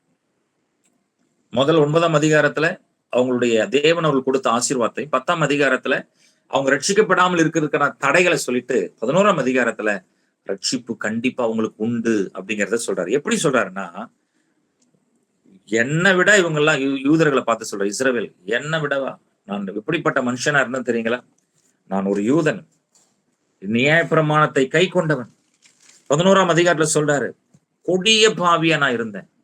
நான் நினைச்சேன் நியாயப்பிரமாணம் ஓடுன எனக்கும் ஒரு தமஸ்கு வீதி தேவைப்பட்டது. தேவன் என்னை சந்திக்க ஒரு இடத்தை குறித்தார், என்னை சந்தித்தார், நான் கீழே விழுந்தேன். அங்கே என்னை துன்பப்படுத்துக ஆண்டவர் கிறிஸ்தோ யார் என்று கேட்கிற பொழுது துன்பப்படுத்துகிற இயேசு என்று சொல்லி தன்னை அறிமுகப்படுத்தி என் வாழ்க்கையில ரட்சிப்பின் விளக்கை கொண்டு வந்தார். அப்போ பவுல் சொல்றாரு, கொடிய பாவியா இருந்த என்னையே ரட்சிப்பார், ஆனால் இந்த இஸ்ரவேல் ஜனங்களையும் ஆண்டவர் ரட்சிப்பார் அப்படிங்கிறத தன்னையே அறிமுகப்படுத்துறாரு. 2வது காரியம், அந்த 11ஆம் அதிகாரத்துல 2வது சொல்றாரு, எலியா அப்படிதான் சொல்லிட்டு இருந்தார், நான் ஒருவன் மாத்திரம் இருக்கிறேன். எப்பொழுதுமே ஒரு ரெமனன்ட் பீப்புள் உண்டு. ரெமனன்ட் அப்படின்னா முன் குறிக்கப்பட்டவர்கள் உண்டு. இந்த முன் குறிக்கப்பட்டதான காரியத்தை பழைய ஏற்பாட்டுல எங்கேயாவது உங்களுக்கு ஞாபகம் வருதா? நான் எலியாவை பத்தி சொல்லியிருக்கேன், வேற எங்கேயாவது ஞாபகம் வருகிறதா? ரைட், கிதியோன் பாக்குறோம், 32,000 பேர் வராங்க, 10,000 பேர் போயிட்டு அப்புறம் 22,000 பேருக்கு ஆண்டு சொல்ற, இல்ல இவங்களெல்லாம் வச்சு ஒண்ணுமே பண்ண முடியாதுப்பா, நான் இவங்களுக்கு இன்னொரு டெஸ்ட் கொடுக்குறேன்னு சொல்லி எல்லாரையும் அனுப்பிட்டு ஒரு 300 பேரை வச்சிருந்தேன். அதான் முன் குறிக்கப்பட்டவர். எப்பொழுதுமே இப்பொழுதும் சரி, இப்போ இஸ்ரவேல் தேசத்துல ஒரு கூட்டம் ஆண்டவரை சேவிக்கக்கூடிய ஒரு கூட்டம் இருக்கிறது. ஏன்? வெளிப்படுத்தின விசேஷத்துல 7ஆம் அதிகாரத்துல 1,44,000 பேரை வச்சிருக்காரு பாருங்க. சோ தேவன் எப்பொழுதும் ஆண்டவருக்காக வைராக்கியம் பாராட்டுகிற ஒரு கூட்டம் உலகத்தில் உண்டு. அதாவது இஸ்ரவேல் ஜனங்கள் மத்தியிலே உண்டு. எல்லா காலத்திலேயும் ஆண்டவர் வச்சிருந்தார். சோ அததான் ஆங்கிலத்துல ரெமனன்ட்னு சொல்றாங்க. அப்போ எலியா தீர்க்கதரிசி சொல்றாரு, நான் மாத்திரம் இருக்கிறேன். இல்லப்பா, இன்னும் 7,000 பேரை நானு வச்சிருக்கிறேன்னு சொல்றாரு. மூன்றாவது காரியம் 11ஆம் அதிகாரம் 11-15 வசனங்களை வாசிச்சா, புறஜாதி மக்களையே தேவன் ரட்சிப்பாரானால், ரட்சிப்புக்குள்ள அவங்கள ஆண்டவர் கொண்டு வர முடியுமானால், ஆண்டவர் இந்த யூதர்கள் நியாயப்பிரமாணத்தை அறிந்த அந்த மக்களை கைவிட மாட்டாரே. ஏன்னா ஆண்டவர் உங்களுக்கு மேல செய்த உடன்படிக்கை நித்திய உடன்படிக்கை. அப்போ அந்த நித்திய உடன்படிக்கையில நம்ம பார்த்தோம்னா எல்லா காலத்திலையும் சில இடங்கள்லாம் விவசாய தீர்க்கதரிசன புஸ்தகங்கள் எல்லாம் பார்த்தோம்னா 1000 வருஷம் அரசாட்சியோட சொல்லியிருப்பாரு ஆண்டவர். சோ அந்த உடன்படிக்கை கீழே இருக்கக்கூடிய மக்கள் இவங்க, நான் அவங்களை ரட்சிப்பேன் என்று ஆண்டவர் சொல்லி இருக்கிறதை பார்க்க முடியும். அதான் முற்பிதாக்களுக்கு தேவன். 4வது, முற்பிதாக்களுக்கு கொடுத்ததான வாக்கு தத்தங்கள். முதல்ல பார்த்தோம், என்னையே ஆண்டவர் ரட்சித்தார், பவுல் சொல்றாரு. 2வது, எலியாவுடைய நாட்களை 7,000 பேரை ஆண்டவர் மீதம் வைத்திருந்தது போல. 3வது, பிரஜாதி மக்களை ஆண்டவர் ரட்சிக்க கூடுமானால் யூதர்களை ரட்சிக்க முடியும். 4வது, முற்பிதாக்களுக்கு தேவன் கொடுத்ததான வாக்கு தத்தங்கள், வார்த்தைகள், உடன்படிக்கை நிறைவேற்றும்படியாக. 5வது, அந்த 11ஆம் அதிகாரத்துல நம்ம வாசித்தோமானால் 20-36 வசனம் வரைக்கும் அவர் சொல்றாரு, இந்த ஜனங்களை ரட்சிப்பதற்கு தேவன் ஒரு பெரிய திட்டம் வச்சிருக்கிறார். ஏசாயா 59-20-21 வசனங்களை வாசித்தோமானால் அவர்கள் நித்திய உடன்படிக்கையின் கீழாக இருக்கிறபடினாலே ரட்சிப்பார். அப்ப பவுல் என்ன சொல்றாரு? 9ஆம் அதிகாரத்துல இஸ்ரவேல் ஜனங்களுடைய கடந்த கால வாழ்க்கையையும், 10ஆம் அதிகாரத்துல இப்போ அவங்க இருக்கக்கூடிய வாழ்க்கையையும், 11ஆம் அதிகாரத்துல அவருக்கு எதிர்காலத்துல என்ன நடக்கும் அப்படிங்கிற காரியத்தையும் எழுதுவதை தான் நம்ம பார்க்கிறோம். அப்போ 1-8 அதிகாரங்கள் தனிப்பட்ட மனிதனுடைய வாழ்க்கை ரட்சிப்பு, 9-12 அதிகாரங்கள் ஒரு தேசத்தின் ரட்சிப்பு, அதாவது இஸ்ரவேல் ஜனங்களுடைய ரட்சிப்பு என்பதை சொல்லுகிறதை பார்க்கிறோம். அப்ப 12ஆம் அதிகாரம், அதுக்கடுத்து 13-16 வரைக்கும் நான் முன்னாடி சொன்னேன், உலகத்தினுடைய ரட்சிப்பை சொன்னேன். 12ஆம் அதிகாரத்துல இங்கே பவுல் எதை சொல்ல விரும்புகிறார் அப்படின்னு நம்ம பார்த்தோம் அப்படின்னா, 2 பேரையும் கூட்டு வர்றார். எப்பா வாங்க, யூதனா இருந்தாலும் சரி, கிறிஸ்தவனா இருந்தாலும் சரி, நீங்க என்ன செய்யணும்? அப்படி இருக்க சகோதரி, நீங்கள் உங்கள் சரீரங்களை பரிசுத்தமும் தேவனுக்கு பிரியமுமான ஜீவ பலியாக ஒப்புக் கொடுக்க வேண்டும் என்று தேவனுடைய இரக்கங்களை முன்னிட்டு உங்களை வேண்டிக் கொள்கிறேன். இதுவே நீங்கள் செய்யத்தக்க புத்தியுள்ள ஆராதனை. புத்தியுள்ள ஆராதனை என்பது என்ன? உங்கள் சரீரங்களை ஒப்புக் கொடுத்தல் கடவுளுக்காக. அது என்ன செய்யணும் அப்படின்னா, அவர் என்ன சொல்ல வர்றாருன்னா, நீ சபைக்கு ஊழியம் செய்ய வேண்டும், குடும்பத்திற்கு ஊழியம் செய்ய வேண்டும், உலகத்திற்கு ஊழியம் செய்ய வேண்டும். தான் தேவனுடைய திட்டம். தேவனுடைய திட்டம் என்ன? தேவன் நம்ம எதற்கு இந்த பூமியில ரட்சித்தார்? இன்னொரு ரட்சிப்புக்குள் நடத்த. தேவன் எனக்கு ஏன் ரட்சிப்புக்குள் என்ன கொடுத்தார்? சபைக்குள்ள இருந்து நான் ஊழியம் செய்ய. ஆண்டவர் எனக்கு ஏன் ரட்சிப்பை கொடுத்தார்? குடும்பத்திற்கு நான் ஊழியம் செய்ய. தேவன் எனக்கு ஏன் ரட்சிப்பை கொடுத்தார்? உலகத்திற்கு ஊழியம் செய்ய என்கிற நிலைமையில அப்போஸ்தலனாகிய பவுல் 12ஆம் அதிகாரத்துல அந்த ஊழிய காரியங்களை சொல்லுகிறார். அதுல வரங்கள் இருக்கிறத நம்ம பார்க்க முடியும். பொதுவா 12 வரம் அப்படிலாம் கிடையாது. கிட்டத்தட்ட ஏறக்குறைய 23 விதமான வரங்களை அங்க எழுதியிருக்கு. அதை நீங்க வாசிக்க முடியும். எபேசியர்ல சொல்றாரு, கொரிந்தியர் புஸ்தகத்துல வாசிக்கிறோம். அதே போல இங்கேயும் அவர் தன்னுடைய வரங்களை குறித்து, ஆண்டோருக்காக செய்யக்கூடியதான வரங்களை குறித்து 12ஆம் அதிகாரத்துல ஒரு 7 விதமான வரங்களை அவர் சொல்லுகிறதை பார்க்க முடியும். அதை வாசித்தோமானால் தெரியும். ஊழியம், புத்தி சொல்லுதல், கொடுத்தல், உற்சாகப்படுத்துதல், இப்படிப்பட்டதான வரங்கள், ஒரு 7 விதமான வரங்களை தேடி பார்க்கும்போது உங்களுக்கு கிடைக்கும். அப்போ 12ஆம் அதிகாரத்துல இந்த வரங்களை அவர் சொல்லி முடிக்கிறதை பார்க்க முடியும். அதை நீங்க வாசித்தீர்களானால் உங்களுக்கு நன்றாக அது விளங்கும் என்பதை நாம பார்க்கிறோம். ஆண்டவருக்கு ஸ்தோத்திரம். எங்க வந்திருக்கிறோம்? மணி 8 ஆயிட்டு. ஓகே, 12ஆம் அதிகாரம் இந்த கண்ணோட்டத்துல பாருங்க. 13ஆம் அதிகாரத்துல நம்ம ஷார்ட்டா பார்க்கலாம். 13ஆம் அதிகாரத்துல பவுல் என்ன சொல்ல வர்றார் அப்படின்றத நம்ம கவனித்தோமானால், 13ஆம் அதிகாரம் உலகத்திற்கு நாம் செய்ய வேண்டியதான ஊழியம் என்பதை பார்க்கிறோம். உலகத்திற்கு, அதாவது மேலானவர்களுக்கு என்பதை சொல்ல. ஏன்னா பவுல் இந்த நிருபத்தை எழுதும் பொழுது ரோமர்களுக்கு எழுதுகிறார். அந்த நாட்களில் ரோமர்கள் தான் உலகத்தை ஆண்டு கொண்டிருக்கிறாரு. அப்ப ரொம்ப கவனமா எழுதுறாரு. ரோம அரசாங்கம், ஆனால் அதற்கு நாம் கீழ்ப்படிய வேண்டும். ரோம அரசாங்கம், அதனுடைய தலைவர்களுக்காக நம்ம ஜெபிக்க வேண்டும். நமக்கு தலைவர் யாரு? நம்ம சரீரத்துக்கு தலைவர் யாரு? சபைக்கு தலைவர் யாரு? இயேசு. உலகத்துக்கு தெய்வம் யாரு? இயேசு. அவர்தான் ராஜா. ஆனாலும் இந்த உலகத்தில் இன்றைக்கு ஆண்டு கொண்டிருக்கிற இந்த ராஜாக்கள் எல்லாம் இயேசுவால ஏற்படுத்தப்பட்டதான ராஜாக்கள். அது யாராக இருந்தாலும் சரி, அவர்கள் தேவனால் ஏற்படுத்தப்பட்டவர்கள். எனவே நாம் அவர்களுக்கு ஊழியம் செய்ய வேண்டும் என்கிற காரியத்தை 13ஆம் அதிகாரத்துல அப்போஸ்தலனாகிய பவுல் இந்த உலகத்திற்கு செய்ய வேண்டிய சேவையை குறித்து எழுதுகிறதை பார்க்க முடியும். ரைட், 14, 15 இதுல வாசித்தோம்னா என்ன பிரச்சனைனா, இப்போ இந்த ரோமாபுரி சபையில 3 விதமான கூட்டங்கள் இருக்கிறதை பார்க்கிறோம். ரோமாபுரில குடியிருந்தவர்கள், ரோமர்கள், கிறிஸ்தவர்கள், யூதர்கள் இருந்தாங்க. ரோமர்கள், கிறிஸ்தவர்கள், அடுத்தது யூதர்கள். ரோமாபுரி அந்த பட்டணத்துக்குள்ள இருந்த ஆட்களை சொல்றேன். சபைக்குள்ள இருந்தவங்க யாருன்னா கிறிஸ்தவர்களும், கிறிஸ்தவர்கள் என்றால் யூத மதத்திலிருந்து ரட்சிக்கப்பட்ட வந்ததான கிறிஸ்தவர்களும், அப்புறம் ரோமர்கள் ரட்சிக்கப்பட்டு சபைக்குள்ள கூட உள்ள இருந்தாங்க. இப்ப இவங்க 2 பேருக்குள்ளயும் ஒரு பெரிய கான்ட்ரடிக்ஷன், அதாவது ஒரு ஒரு ஒரு ஒரு கன்ஃபியூஷன் நடந்துகிட்டே இருக்கு. அதாவது 2 பேருக்குள்ளயும் ஒரு கருத்து வேறுபாடுகள் இருக்கிறதை பார்க்கிறோம். இந்த யூதர்கள் சபைக்குள்ள வந்து அவங்க என்ன சொல்றாங்கன்னா, நாங்க ரொம்ப காலமாகவே ஆண்டவரை வணங்கி கொண்டிருக்கிறோம், நியாயப்பிரமாணங்களை கை கொண்டிருக்கிறோம் என்று சொல்லி புதிதாக ரட்சிக்கப்பட்டு வந்ததான கிறிஸ்தவர்களை, ரோமர்களை, ரோம மதத்திலிருந்து, மார்க்கத்திலிருந்து இயேசுவை ஏற்றுக்கொண்டு வந்ததான அவர்களை தாக்கக்கூடியவர்களாக காணப்பட்டார்கள் என்பதை அப்ப இதை ரொம்ப கவனிக்கணும். சோ இந்த குழப்பம் தான் அந்த சபைக்குள்ள இருந்தது.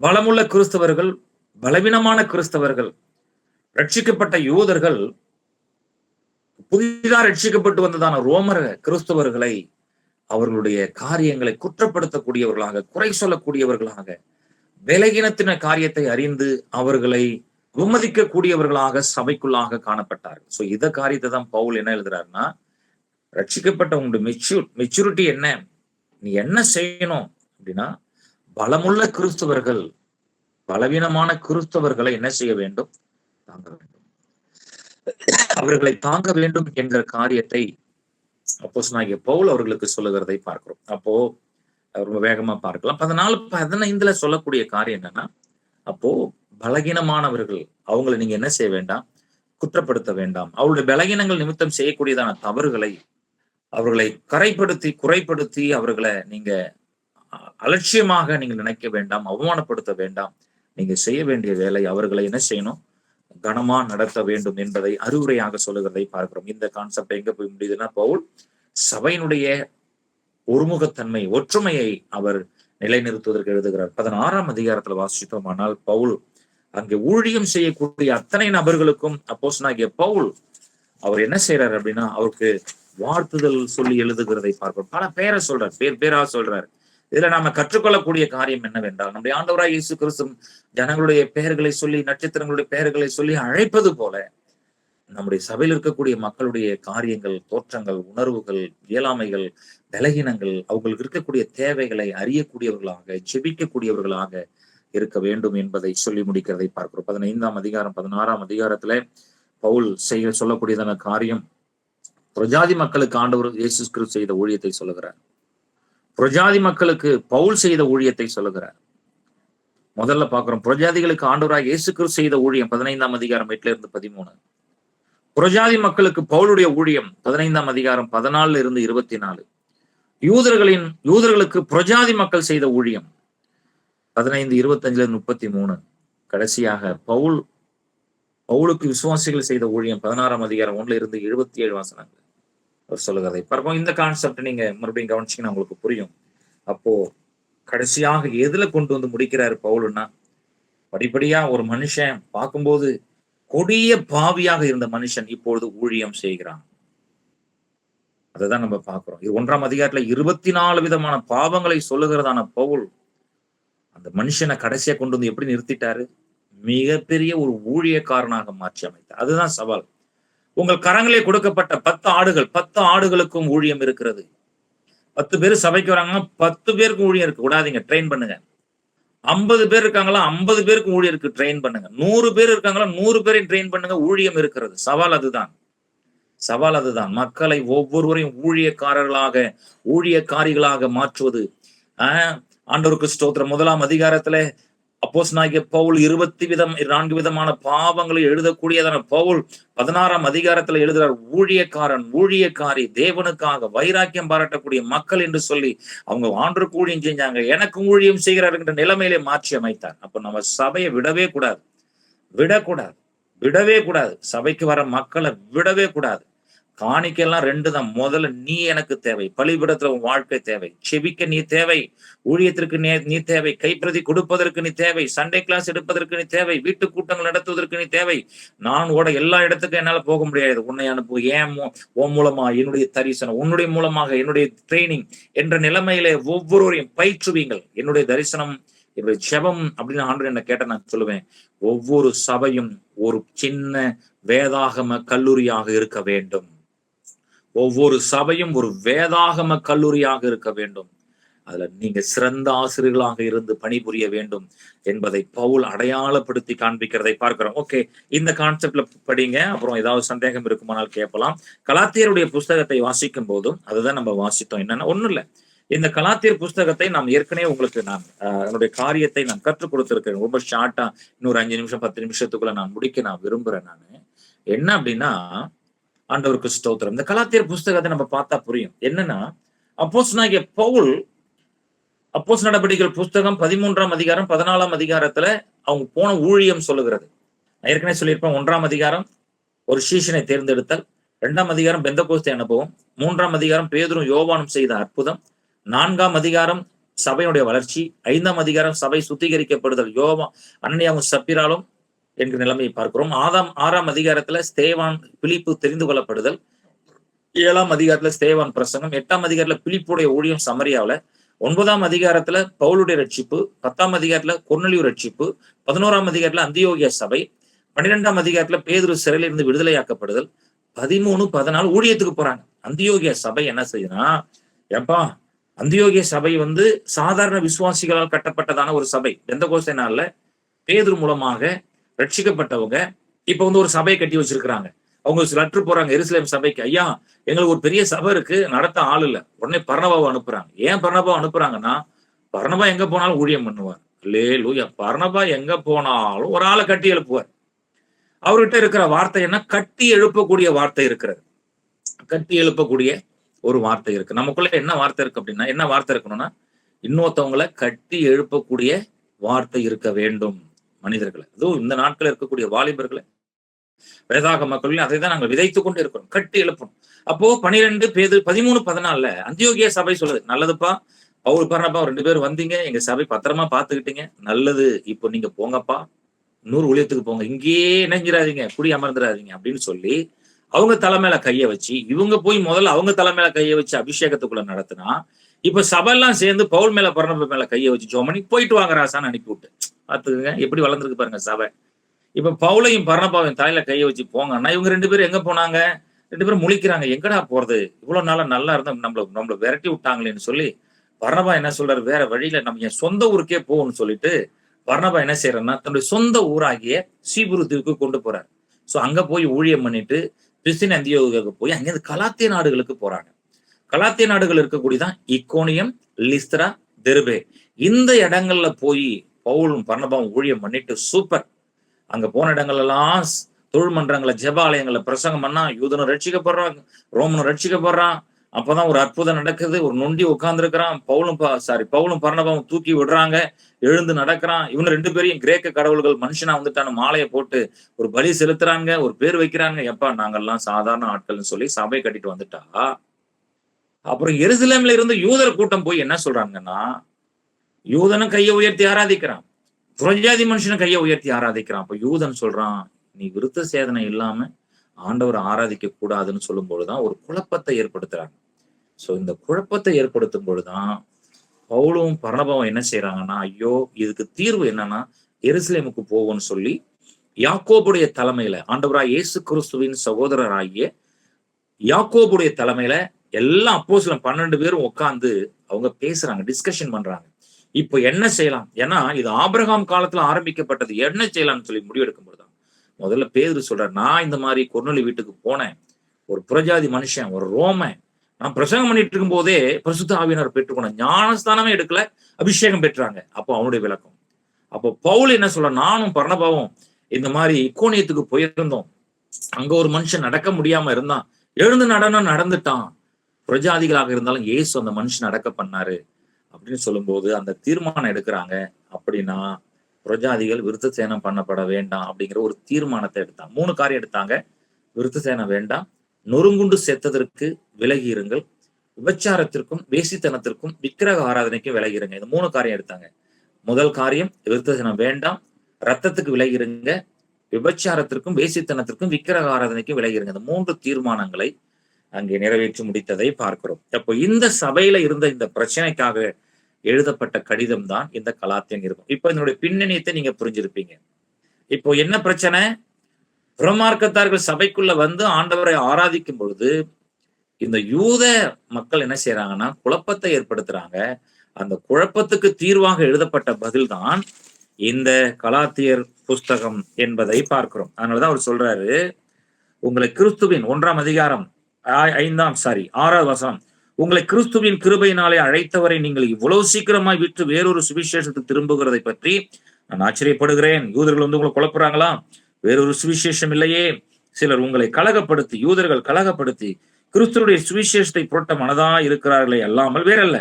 நாங்கள் உங்களுக்கு பிரசங்கித்த சுவிசேஷத்தை அல்லாமல் நாங்களாவது வானத்திலிருந்து வருகிற ஒரு தூதனாவது வேறொரு சுவிசேஷத்தை உங்களுக்கு பிரசங்கித்தால் அவன் சபிக்கப்பட்டவனா இருக்க கடவுன்னு சொல்றாரு. ஏன்னா ஒருவேளை நானே திரும்பி வந்து சொன்னாலும் கேட்காதுன்ற நிலைமையில பவுல் எழுதுறாரு. சரி, அப்ப இந்த பின்னணியத்தை புரிஞ்சுக்கிட்டீங்கன்னா உங்களுக்கு அந்த 6 அதிகாரங்கள் உங்களுக்கு நன்றாக புரியும். இதுதான் நியாயப்பிரமாணத்தை குறிச்சதான குழப்பம் தான் இந்த சபைக்குள்ள இருக்கிறது. அதை தான் பவுல் மறுபடியும் கலைந்தெறிய விரும்புகிறார் என்பதை பார்க்க முடியும்.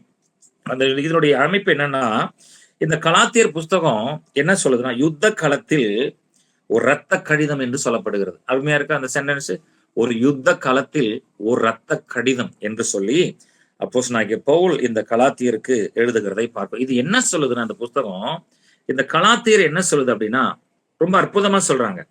அதாவது ரோமர் புஸ்தகத்துல ஆண்டவர் நமக்கு என்ன பதவி வச்சிருக்கிறார், நம்ம நீதிமானாக்கப்படுகிற ஒரு பெரிய பதவி வச்சிருக்கிறார் அப்படின்னு சொல்லுகிறதான ரோமர் புஸ்தகம் இந்த கலாத்தியர் புஸ்தகம் என்ன சொல்லுன்னா, அந்த பதவியை நாம் அடைவதற்கு, அந்த உரிமையாக்கி கொள்வதற்கு அழைக்கப்படுகிற புஸ்தகம்.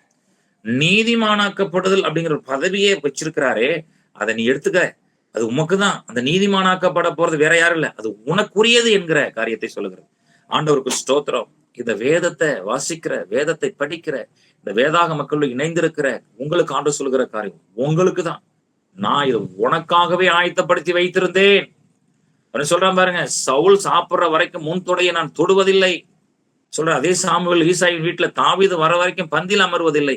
ஒரு காரியத்தை அழுத்தி உணர்த்தி சொல்லுகிறார், உனக்கு ஒரு பெரிய பங்கை நான் வச்சிருக்கிறேன், ஒரு பெரிய பங்கை நான் உனக்கு வச்சு, வேற யாருக்கள், உனக்காக உனக்காக உனக்காக உனக்காக நான் ஒரு பங்கை வைத்திருக்கிறேன், மிகப்பெரிய பங்கை. அந்த பங்கு வேற யாருக்கும் கிடையாது. அந்த முன்தொடை சவுலுக்கு அந்த அந்த அந்த எண்ணெய் கொப்பி அது தாவீதுக்குரியது என்பது போல ஆண்டவரும் உங்களுக்கு ஒரு பங்கை, ஒரு பெரிய பங்கை, ஒரு மேன்மையான ஒரு கனமான காரியத்தை வச்சிருக்கிறாரு. அது உங்களுக்காக ஆயத்தப்படுத்தப்பட்டது என்பதை இந்த கலாத்தியர் புஸ்தகத்தின் வழியாக ஆண்டவர் சொல்லுகிறார். ஓகே, ஸ்தோத்திரம். நேரம் இல்ல, அதனால நான் கொஞ்சம் என்னுடைய நேரத்தை நான் சுருக்கிக் கொள்ள நான் விரும்புகிறேன். அதுல பார்த்தோமானால் ரெண்டுக்கும் ஒற்றுமை இருக்கிறது. நியாயப்பிரமாணத்தின் நீதிகரிப்பு இயலாத்தன்மை, நியாயப்பிரமாணம் வந்து மனிதன் நீதிமானாக்காது அப்படிங்கிறத கலாத்தியர் 2ஆம் அதிகாரம் 16ஆம் வசனத்திலையும் வாசிக்கிறோம். ரோமர் 3ஆம் அதிகாரம் 20வது வசனத்திலையும் வாசிக்கிறோம். நியாயப்பிரமாணத்தினால் மனிதன் நீதிமானாக்க முடியாது என்பதை கலாத்தியர் 2:16 வாசிக்கிறோம், ரோமர் 3:20 வாசிக்கிறோம். ஒரு 5 காரியம் நிறைய இருக்கு, ஒரு 5 காரியத்தை மாத்திரம் சொல்லுகிறேன். விசுவாசிகள் நியாயப்பிரமாணத்திற்கு மரித்த நிலைமை. விசுவாசிகள் நியாயப்பிரமாணத்துக்கு மறிச்சிட்டாங்க, இனி நியாயப்பிரமாணம் உங்க வாழ்க்கையில கிரியை செய்யாது. 2ஆம் அதிகாரம் 19ஆம் வசனத்துல, கலாத்தியர் 2:19 சொல்ற அதே வசனத்தை ரோமர் 7ஆம் அதிகாரம் 4ஆம் வசனத்திலும் சொல்லப்பட்டிருக்கிறது. அடுத்தது 3வது காரியம், விசுவாசிகள் கிறிஸ்துவனுடன் ஆண்டவராய் இயேசு கிறிஸ்துவோடு கூட சிலுவையில் அறையப்பட்டதான் நிலைமை. விசுவாசிகள் ஆண்டவராய் இயேசு கிறிஸ்துவோடு கூட சிலுவையில் அறையப்பட்டதான் நிலைமை. கலாத்தியர் 3:6 சொல்லியிருக்கிறாரு. அதே ரோமர் 4ஆம் அதிகாரம் 3ஆம் வசனத்திலே சொல்லியிருக்கிறார். கலாத்தியர் 3:6, ரோமர் 4:3. கிறிஸ்துவர்கள், தேவனுடைய பிள்ளைகள் சிலுவையில் அறையப்பட்டிருக்கிறார்கள். 4வது, விசுவாசிகள் ஆபிரகாமின் விசுவாச பிள்ளைகள். இன்னைக்கு இருக்கக்கூடிய இந்த விசுவாசிகள் ஆபிரகாமுடைய விசுவாச பிள்ளைகள். 3ஆம் அதிகாரம் கலாத்தியர் 3:7 சொன்னதை ரோமர் 4ஆம் அதிகாரம் 10-11 அதே வசனத்தை சொல்லியிருக்கிறாரு.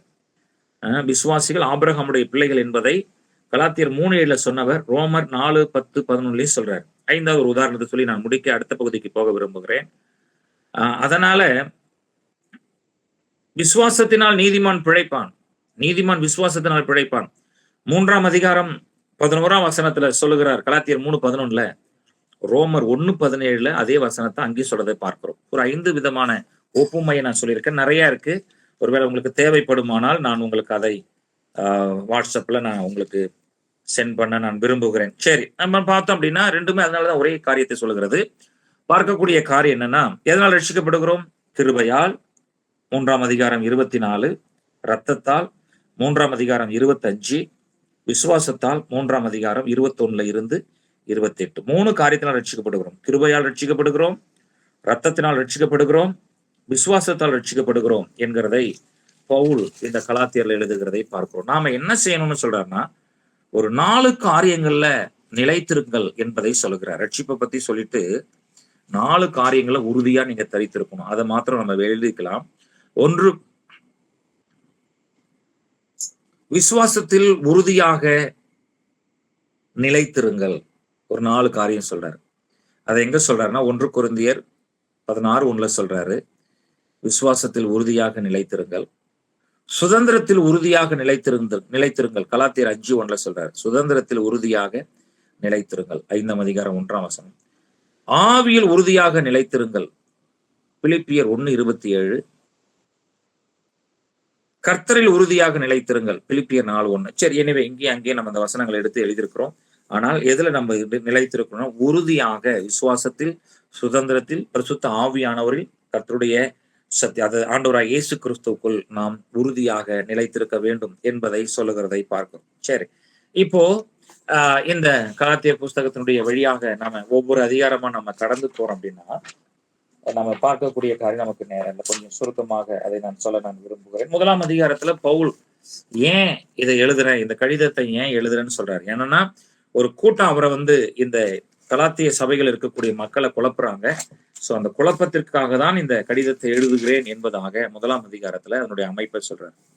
2ஆம் அதிகாரத்துல அப்போஸ்தலனாகிய பவுல் தன்னுடைய கடந்த கால அனுபவங்களை சொல்லுவதோடு மாத்திரமல்ல, அப்போஸ்தலனாகிய பவுல் அவர் கற்றுக்கொண்டதான காரியங்களையும் அதோடு மாத்திரமல்ல, பேதுரு மற்றும் மற்ற நபர்களை சந்திக்கக்கூடிய காரியங்களை ரொம்ப ஷார்ட்டா நான் சொல்றேன் நானு. அவரை பத்தி எழுதி மறுபடியும் அவர் என்ன சொல்றாருன்னா, ஒரு பக்கம் யூத கிறிஸ்தவர்கள் விருத்த சேதனத்தை பத்தி வலியுறுத்தி கொண்டிருக்கிற அதே நேரத்துல இன்னொரு பக்கம் பவுலுடைய கூட்டம் எல்லாம் என்ன சொல்றதுன்னா, கிருபையினாலையும் விசுவாசத்தினாலையும் தான் நாம் ரட்சிக்கப்பட முடியும் என்பதை அந்த கூட்டத்துல அவர்கள் வலியுறுத்துகிறதை பார்க்க. ஒரு கூட்டம் கிறிஸ்தவர்கள் என்ன செய்யறாங்கன்னா, நியாயப்பிரமாணத்தினால்தான் ரட்சிப்பு அப்படிங்கிறத, நியாயப்பிரமாணமும் தேவை என்பதை சொல்லுகிற அதே நேரத்துல அதெல்லாம் தேவையில்லை, கிருபையும் விசுவாசமும் இருந்தால் ரட்சிக்கப்படுவோம் என்கிற காரியத்தை 2ஆம் அதிகாரத்துல ஒரு கூட்டம் 2 பேரு அவங்க இணைந்து ஒரு பக்கம் ஒரு கூட்டம் போராடுவதை, இன்னொரு கூட்டம் இந்த சூழ்நிலையிலே போராடுகிறதை காண்பிக்கக்கூடிய அதிகாரமாக இருக்கிறதை பார்க்கிறோம். 3ஆம் அதிகாரத்துல ஆண்டவருக்கு ஸ்தோத்திரம், அப்போஸ்தலனாகிய பவுல் சொல்லக்கூடியதான காரியம், இந்த சபையானது துருபதேசத்தை வேகமாக உள்வாங்கி கொண்டது. அதுதான் அவர் எச்சரிக்கிறார். நான் இவ்வளவு கஷ்டப்பட்டேன், இவ்வளவு ஊழியங்கள் செய்தேன், இவ்வளவு போதனை செய்தும் துருபதேசத்துக்கு நீங்க சீக்கிரமா செவி கொடுத்துட்டீங்களே அப்படிங்கிறத பவுல் அவர் என்ன செய்யறாருன்னா அது வலியுறுத்துறாரு. அதனால சொல்றாருன்னா, நியாயப்பிரமாணத்தை கை கொண்டு தேவன் கொடுத்த உண்மையான ரட்சிப்பையும் அபிஷேகத்தையும் சந்தோஷத்தையும் இழந்து நிற்கிற, அதனால இந்த புளித்த மாவா இருக்கக்கூடிய இந்த துருபதேசத்தை, நியாயப்பிரமாணத்தை விடு அப்படிங்கிற காரியத்தை 3ஆம் அதிகாரத்துல சொல்லுகிறதை பார்க்கிறோம். 4ஆம் அதிகாரத்துல அப்போஸ்தலனாகிய பவுல் அவர் என்ன சொல்ல வர்றாருன்னா, ஆண்டவர் என்ன செஞ்சாருன்னா, நியாயப்பிரமாணத்தை ஆண்டவராய் இயேசு கிறிஸ்து மூலமாக பிதாவாகிய தேவன் அவர் எல்லாவற்றையும் சிலுவையில செய்து முடிச்சிட்டாரு. இனி நமக்கு நியாயப்பிரமாணம் தேவையில்லை, சிலுவையின் பிரமாணம் நமக்கு தேவை என்கிற காரியத்தை 4ஆம் அதிகாரத்துல சொல்றாரு. 5ஆம் அதிகாரத்துல மறுபடியும் என்ன கொண்டு வராருன்னா, ஏப்பா நீ என்ன செய்ய போற, நீ மாம்சத்துல இருந்து மாம்சத்தின் கிரியைகளை வெளிப்படுத்த போறியா, இல்ல பரிசுத்த ஆவியானவருக்குள்ள இருந்து ஆவியின் கனியை வெளிப்படுத்த போறியா அப்படிங்கிறத அங்க சொல்றாரு. அப்போ பாவத்துக்கு மரித்த நீ மறுபடியும் எப்படி அதுல நீ பிழைக்க முடியும்னு சொல்லி என்ன சொல்ல வர்றாருன்னா, இந்த 5ஆம் அதிகாரத்துல மாம்சத்தினுடைய பாவங்கள்லாம் சொல்லிட்டு வர்றார். கிட்டத்தட்ட ஒரு 17 விதமான பாவங்கள் நினைக்கிறாரு. நீங்க வாசிங்கன்னா தெரியும். அதிகமான காரியங்களை சொல்றாரு. மாம்சத்தின் கிரிகளை சொல்றாரு. சொல்லிட்டு அதே நேரத்துல ஆவியின் கனியும் சொல்றாரு. சொல்லி சொல்லி என்ன சொல்றாருன்னா 6ஆம் அதிகாரத்துல தீர்வா சொல்றாரு. நீ எதை விதைக்கிறியோ அதை தான் நீ அறுக்க நீ போகிறாய். 6ஆம் அதிகாரத்துல தீர்வாக சொல்லுகிறார். மாம்சத்தின்படி பிழைத்து மாம்சத்தின் கிரிகளை விதைக்க போகிறாயா, அல்லது ஆவியிலே பிழைத்து ஆவியின் விதைகளை நீ விதைக்க போகிறாயா? மாம்சத்துக்கென்று விதைக்கிறவன் மாம்சத்தின் கிரிகளை அழிப்பான், ஆவிக்கென்று விதைக்கிறவன் ஆவியின் கிரிகளை கனிகளை அரிப்பான் என்பதாக 6ஆம் அதிகாரத்திலே அப்போஸ்தலனாகிய பவுல் அவர் தீர்வை எழுதுகிறதை சொல்லுகிறதை பார்ப்போம். சரி, இந்த 2 புஸ்தகமும் கூட்டி கழித்து இணைத்து சொல்லக்கூடிய காரியம் என்னன்னா, நீதிமானாக்கப்படக்கூடிய காரியம் எவர்கிட்டையும் இல்லை, இயேசுகிட்ட தான் இருக்கு அப்படிங்கிறத சொல்லிட்டு கலாத்தியர்ல என்ன சொல்றாருன்னா, அந்த நீதிமான் என்கிற அந்த காரியத்தை நீங்கள் சுதந்திரித்து இந்த உலகத்துல கனி கொடுக்கிறவர்களாக நீங்கள் வாழ வேண்டும் என்கிற காரியத்தை வலியுறுத்தி கடைசி அதிகாரத்துல நமக்கு முன்பாக ஒரு சவாலான காரியத்தை வைத்திருக்கிறார். என்னன்னா, ஏதேன் தோட்டத்தில் இருந்த ஜீவ விருட்சத்தின் கனி இருக்கிறது, இன்னொரு பக்கம் நன்மை தீமை அறியத்தக்க கனி இருக்கிறது. நீ எதை பூசித்து உன்னை எப்படி வெளிப்படுத்த போகிறாய் என்பதை கேள்வியோடு நிறுத்தி முடிக்கிறார். அப்போ ஏதேன் தோட்டத்தில் இருக்கக்கூடிய 2 மரம், ஒண்ணு ஜீவ விருட்சத்தின் மரம், அது இயேசு. இன்னொன்று நன்மை தீமை அறியத்தக்க கனி, அது உலகத்தினுடைய காரியம், மாம்சத்தினுடைய காரியம். எதை புசித்து நீ எதை கொடுக்க போகிறாய் என்பதோடு நிறுத்தி முடிக்கிறார். இதை கண்ணோட்டத்தோட வாசிங்க. உங்களுக்கு ஏதாவது கேள்விகள் இருக்குமானால் தயவாக நீங்க என்னுடைய இந்த வாட்ஸ்அப் ஐயா கிட்ட சொன்னீங்கன்னா அவங்க வாட்ஸ்அப் குரூப்ல செய்தியாகவோ வாய்ஸ் மெசேஜாகவோ நீங்க போடலாம். கர்த்தர் உங்களை ஆசீர்வதிப்பார். உங்களுடைய பொறுமைக்கு ரொம்ப நன்றி. இந்த 16 பிளஸ் இந்த 6 அதிகாரங்களை ஒரு 2 மணி நேரத்துல நீங்க வாசிக்க முடியும். வாசியுங்கள், மிக தெளிவாக அது உங்களுக்கு புரியும். எந்த இடத்துல உங்களுக்கு புரியாம இருக்கோ அதை நீங்கள் கேள்வியாக எழுப்பும்படி அன்பாய் கேட்கிறேன். கர்த்தர் உங்களை ஆசீர்வதிப்பார். ஒரு சின்ன ஜெபத்தோடு நான் முடிக்க விரும்புகிறேன். நல்ல பிதாவே, எங்கள் ஆண்டவராக இயேசு கிறிஸ்துவே, தேற்றவாளராகிய பரிசுத்த ஆவியானவரே, கர்த்தாவே, நாங்கள் உமக்கு நன்றி சொல்கிறோம். ஆண்டவரே, இந்த ரோமர் மற்றும் இந்த கலாத்தியர் புஸ்தகத்தில் இருக்கக்கூடிய ஆழங்கள் ஏராளம். அதை நாங்கள் இன்னும் கடக்க வேண்டியிருக்கிறது.